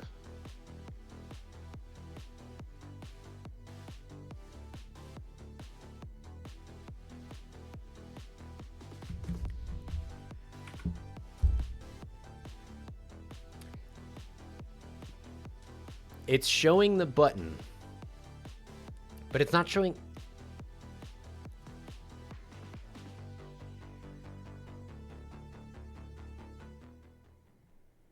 Where is the sprite index even being changed?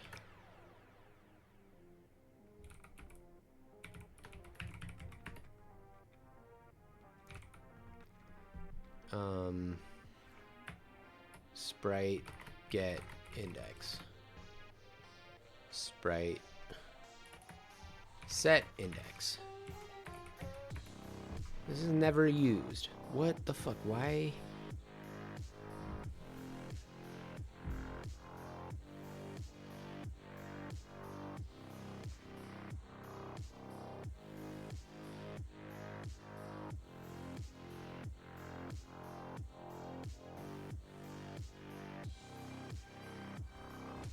Let me try something.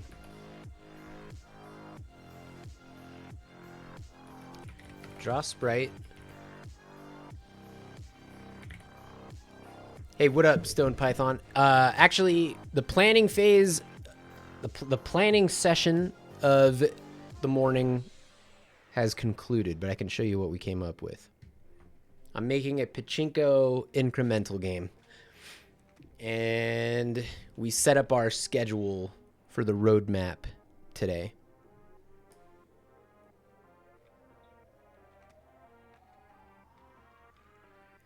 So, basically, if I want to launch in March, these are all the milestones that I gotta hit. So, spent some time this morning getting this figured out, and now I'm back to work. Working on stuff. Probably only for the next, like, 15 minutes or so. Then I gotta get ready for work. Gotta make some actual money. I'm poor as hell right now. Sprite index changed unexpectedly. Yeah, dude. It's fucking bullshit.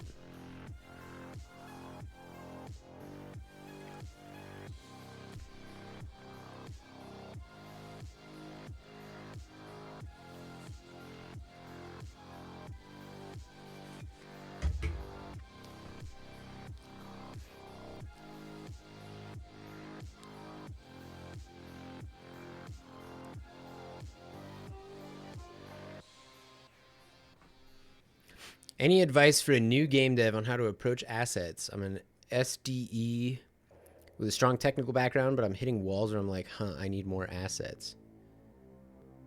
What specifically? What kind of assets are you talking about? I mean, that is a very difficult, very, very difficult question to answer without knowing more about like what kind of game you're trying to make, etc., etc. And thank you very much. Yeah, I am very proud of Pulsar Crash. Coming to Switch soon. Grand strategy game right now. Don't need a ton of assets. Yeah, sure.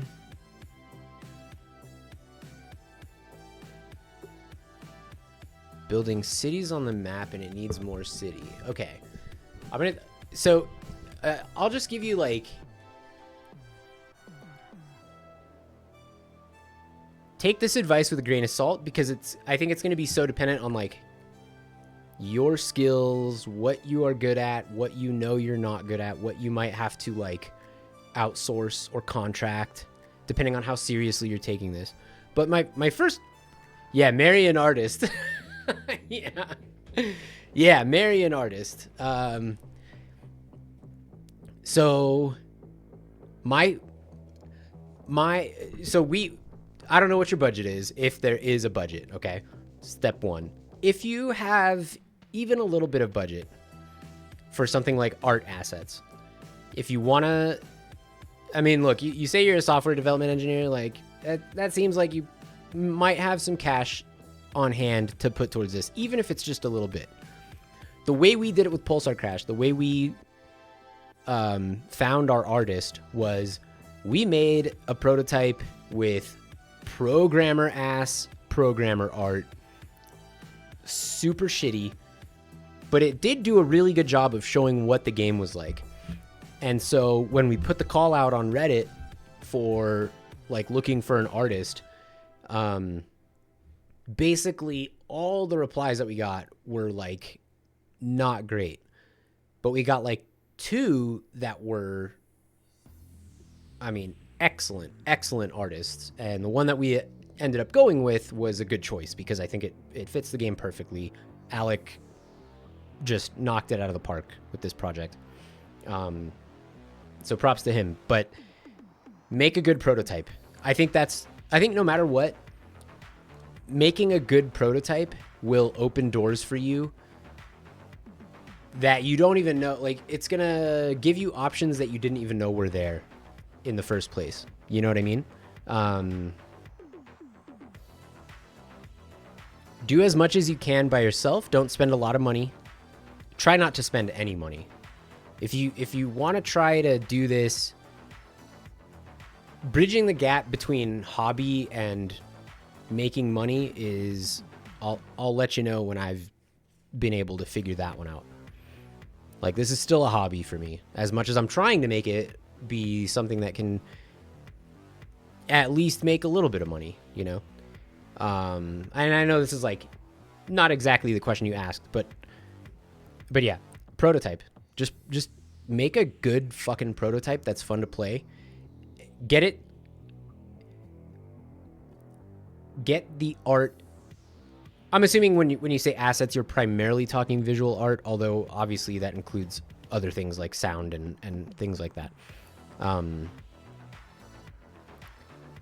With your own personal skills, get that prototype as close to your vision as you can, but prioritize your gameplay. And I can create sound assets, I can create 2D stuff like UI assets, but I need 3D assets more than anything. Okay, so you're working in 3D. Yeah, I mean, I can't help you with that. I've never worked in 3D. But I do think like the general principle is the same, you know. Use free stuff. There's a shitload of free assets out there that you can just go grab for your prototype. You know what I mean? Like, this is all just to make a prototype that works, that you can then use to approach artists. I always advise against reaching out to people trying to ask for free work. You know, if you're not ready to pay people for the work that they're going to do, then you probably aren't ready to have people working on your game in the first place. You know, gameplay is strong, systems programmer, sick. That's awesome. Not creative in that way. Yeah, and Blender is hard as hell. 3D is just hard, dude. I mean, yeah, there's no shame in like not willing to ask people to work for free. Yeah, you gotta pay. How to approach that? Yeah, man.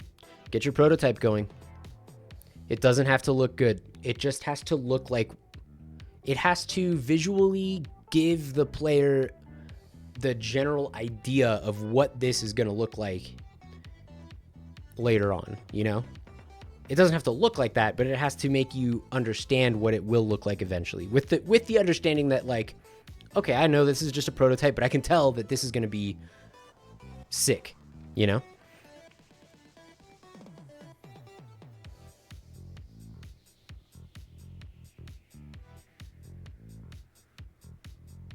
Yeah, exactly. Get a minimal viable prototype. Exactly. Yeah. I have footage. Hold on. Let me find what Pulsar Crash looked like a long ass time ago. Hold on. It's probably not that hard to find because there's not that much. There are not that many videos. Of course, YouTube has just completely destroyed its... Everything fucking sucks on the internet now, dude. Hold on. Pulsar Crash.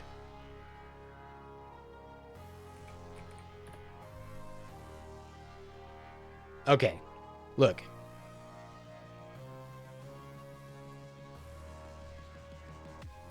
Look at what I looked like during the early days.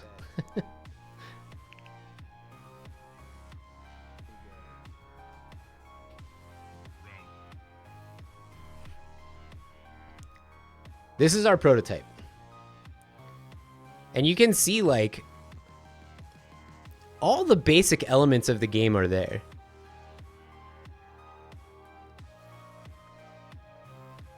But this is what Pulsar Crash looked like very early on. Kind of looks like Pulsar Crash. Yeah, yeah, yeah.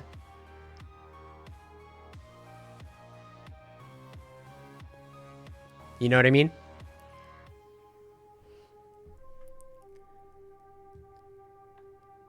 It's fun to watch this too because there's so much stuff that is in here that ended up not being in the final version. But like a lot of these levels are like still exist in the game.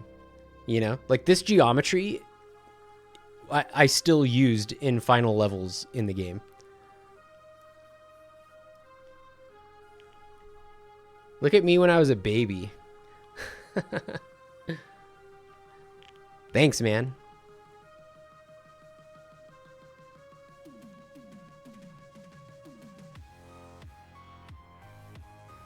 Yeah, Pagorli has it. Yeah, Pagorli's been around here for a while.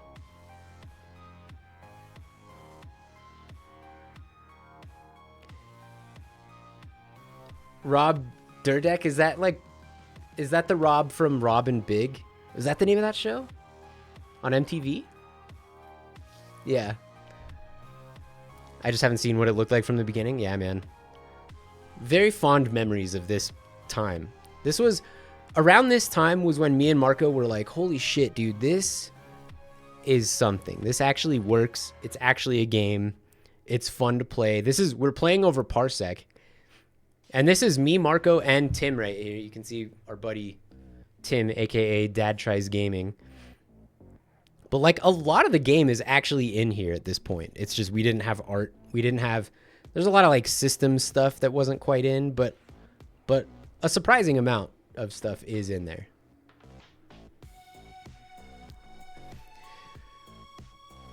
Have been paying for assets, but my game's map is so large.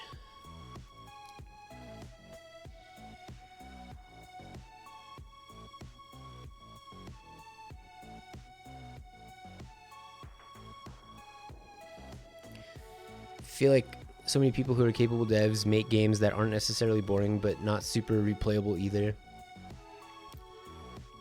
I think the problem is a lot of game devs are not game designers. I think a lot of game devs want to make games with cool themes, and they put theme first, and the gameplay design is kind of takes a back seat.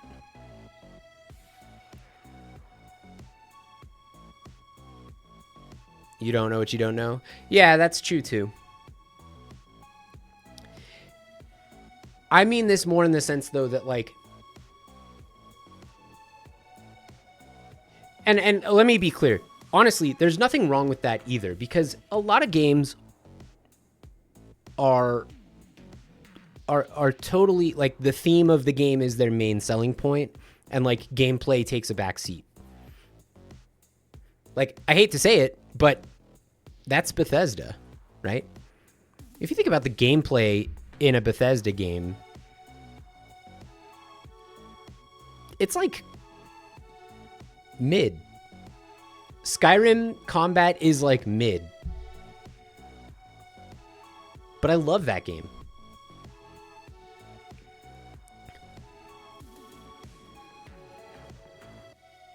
Yeah, Dunning-Kruger, yeah. All right, I'll give you another piece of advice then, dude. I think you should make a smaller game. Why would you say something so controversial yet so true? I mean, I believe that shit. You guys know I love Elder Scrolls games. I love basically all of them. I've never really played Arena, but like Daggerfall, Oblivion, Morrowind, Skyrim, those are all some of my most beloved games of all time. But like the actual moment-to-moment gameplay, the action of playing those games is like mid to decent.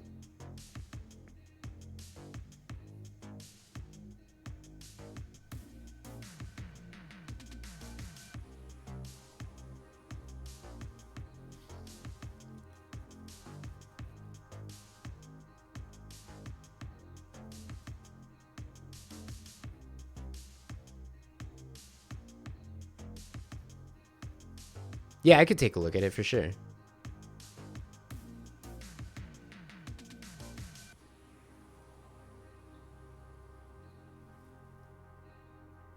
You got a link right now? It would be easier if you had just a quick link. I mean, if you can just, I don't want to play it per se, but if you have something to show me just the scale. But I will say, like, probably if you're asking that, then the answer is like, yeah, it's probably too big, man. I think you need to take all those ideas that you have, distill them down, cut away at the fat until you have just one nugget of gameplay and make that game.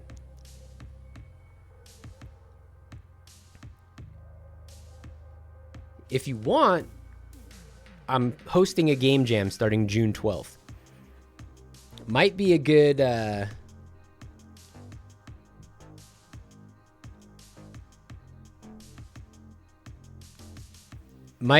way to get your feet wet with stream safe. Okay. Let me see. Oh, damn, dude. Yeah. Everything is literally systems. I mean, that's cool. Damn, dude. Yeah. It's kind of hard to tell, though. Like, is it still too big? I'm going to be honest. It's hard for me to tell. Just, I don't have time to play it.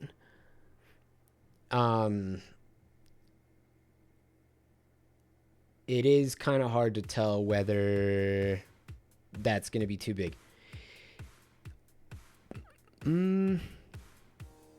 Yeah, I don't know. I don't want to say one way or the other. And I don't want to discourage you from doing what you want to do, man. Like, make the game you want to play.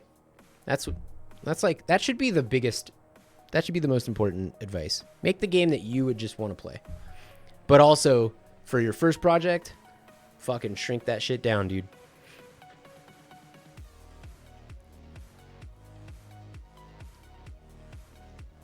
You aren't doing anything beyond interacting with the map, just like Civilization.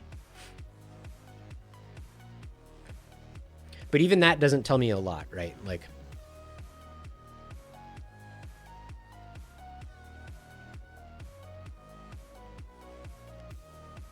why are you working in 3D? I wonder if you need to be working in 3D for this. Clarity on what big meant for me. So when I say big, I mean like lots of gameplay systems interacting versus like maybe one or two, you know? So also, let me ask you a question. Have you ever made a game before, even a small one? But yeah, to get back to the 3D, I think you need to do this in 2D first. I think you should make this in 2D with shitty hand-drawn assets. If it's really systems heavy, then it won't really matter whether it's 2D or 3D. And if you really want to go 3D,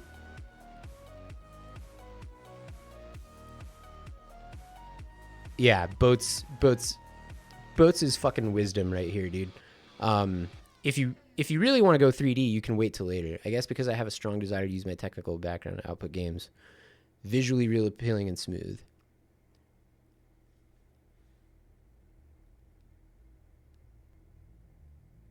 Okay. Yeah, so I'm still going to recommend 2D for this. And if it's the systems that's really the bulk of the meat of the game, so to speak, then converting it to 3D later on, when you have the ability to, will be much easier. Because you'll already have the proof of concept in 2D.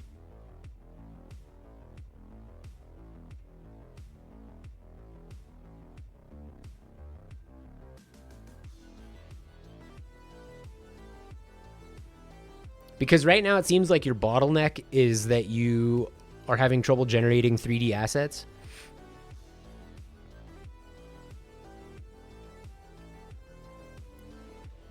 Do you think it'd be a fairly painless process to take my systems and port them over to an eventual 3D version of the game? I don't know.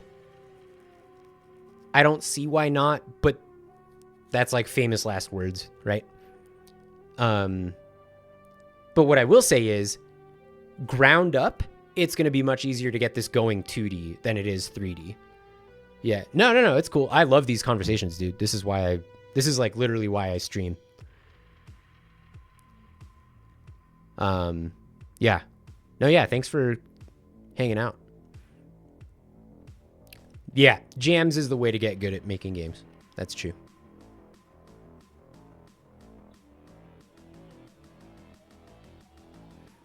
Yeah, but the thing with 2D assets is they're easier to just make by yourself. You don't have to get them. You just fucking draw them in Paint. It doesn't matter. They don't have to look good. Yep, you make them in Paint. Which is exactly how I made what you looked at, what you saw in my Pulsar Crash prototype.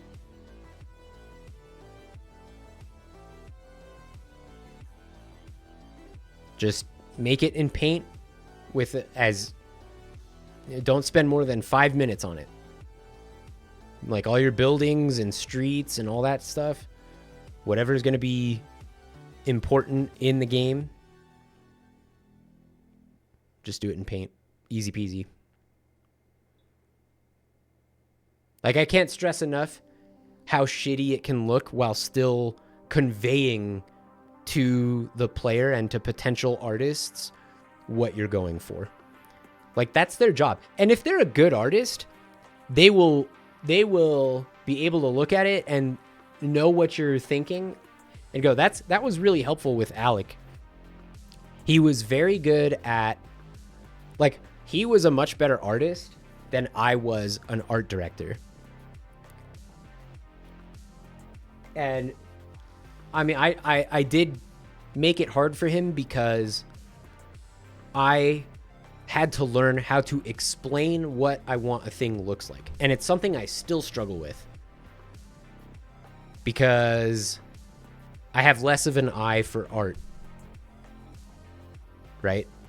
But to Alec's credit, he did a very, very good job of like dealing with my direction and delivering good assets.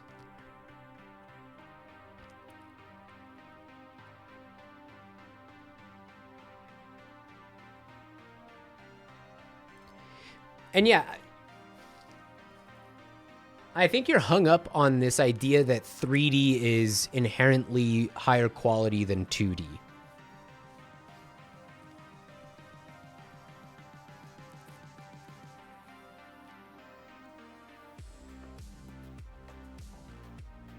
Yeah, like, I mean, some of the highest... dude, Mina the Hollower just came out. It's probably going to end up being my game of the year, and it was literally made to look like a Game Boy Color game. You know? I feel like I can make something nicer in Blender than I could draw a 2D asset, and I'm sure with Blender. But my point is, you don't have to... Your prototype... Yeah, I see what you're saying, because you eventually want it to be in 3D. But you're not good at either. Right? Like, how long would it take you to get good enough with Blender to create good enough assets that you would feel comfortable shipping it and, like, it would have that high quality that you're aiming for, that you're striving for? And I'm not saying don't put the time in to get to that skill level. I'm saying that's going to take time to develop, and you can choose to do that, or you can do that on the side while you focus on getting your prototype ready and making the game that you want to make.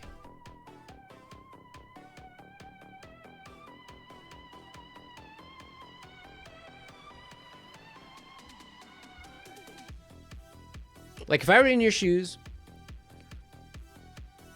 and I had a little bit of budget, I would make the game in 2D. Again, like you said, it's the systems. It's a systems heavy game. That's the bulk of the meat of the experience of the game. And then find a good artist who can create 2D assets. I'm sorry, 3D assets that you can then pop in the game, right? And as Socks said, you could make it in a 3D environment, but not focus on any of the 3D elements and just paint everything with 2D sprites for now, and then import 3D objects later on. Start with prototyping. Yeah, definitely start with prototyping. Because the other thing too is, I know you think this is a good idea. I know you think that your idea is very, very good. But I will tell you, you don't know that it's very, very good. Prototype that shit. Get the whole game working. Not even the whole game. Get a smaller version of the game working as a prototype, and then expand that. Make sure that what you have is actually a good idea.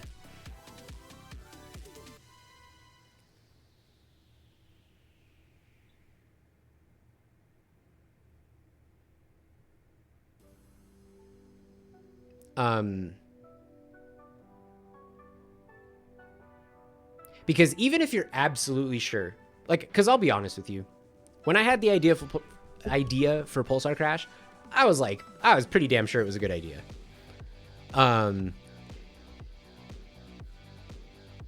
Yeah, for sure.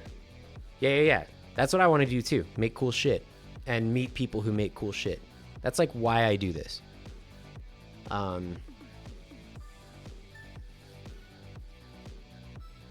was I saying? Oh yeah, I was pretty sure Pulsar Crash was a good idea, but I didn't have the proof of it.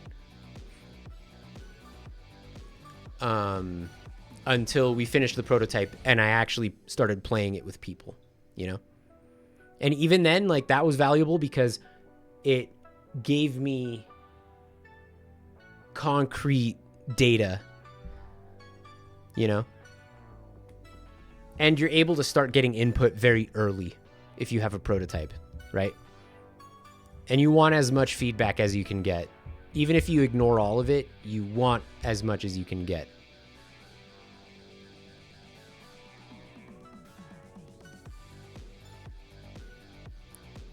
Let's check this out. Oh yeah, dude.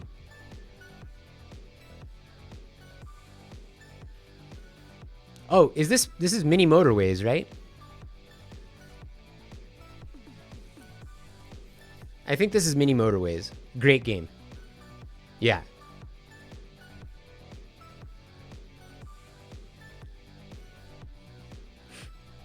Yeah, good luck, man. I hope, hey, let me know how it goes. I'm curious about how this goes for you. And hop into the Discord. Yeah, Mini Metro 2. Yeah, Mini Motorways graphically does that better. Yeah. Very minimalist.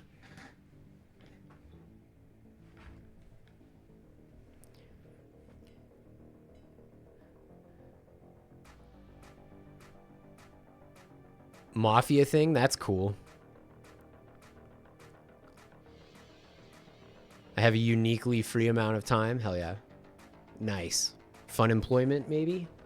That's kind of me right now. Except it's not fun because I'm broke as fuck all the time. And if you're interested, if you want to start cutting your teeth on some actual game design and game dev, join the jam. Here, let me get you a link. You don't have to say yes right now. Fucking car salesman shit. There you go. No pressure. Hop in if you want. More like fuck it employment. Oh, I see. I see. Yeah, that sucks, man. Well, I don't know if it sucks, but I get it. Contract work? Yeah. Yeah, because fuck it. Yeah. Cool. Well, I hope that you're able to A, feel good, and B, make shit that you find fulfillment in. Yeah, I get it. Yeah, I mean, if you already have the time, then game dev and game design is a great way to spend time. All right. I do have to call it there, though. I've got work in an hour and a half. So,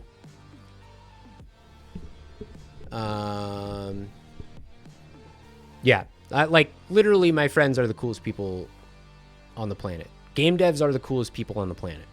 For sure.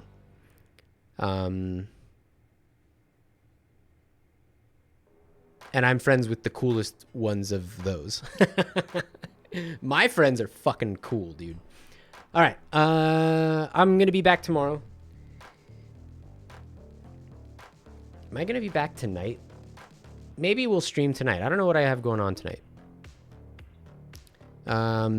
Usually how I'm wanting to do things, at least for the summer, before the school year starts again, is dev streams in the morning / early afternoon. I go teach my private lessons, and then I come back and I'll do like gameplay stuff, fun stuff in the evenings. Or maybe work on my side project, which I've decided I'm making a fighting game. A quote-unquote real fighting game. But yeah, fun stream. Thanks for hanging out. I'll be back when I'm back. And as always, Crunchy, Laser, Flippy, Floppy, Slayer, Pizza, Money, Mazel Tov. Later.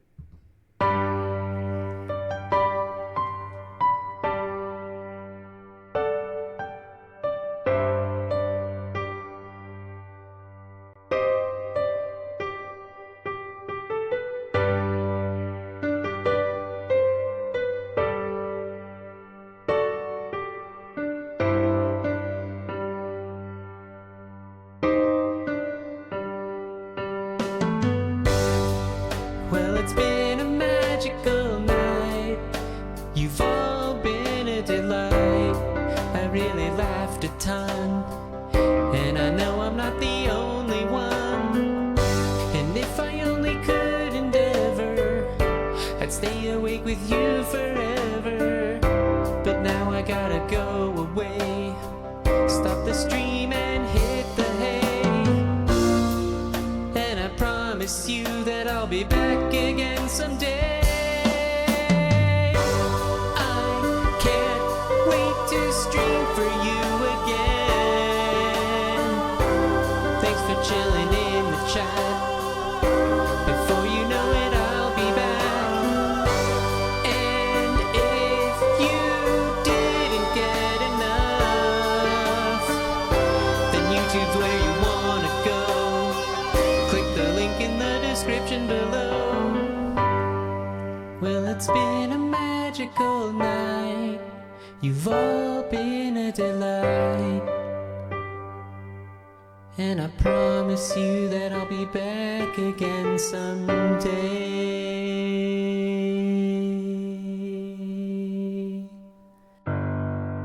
Remember, don't chew food.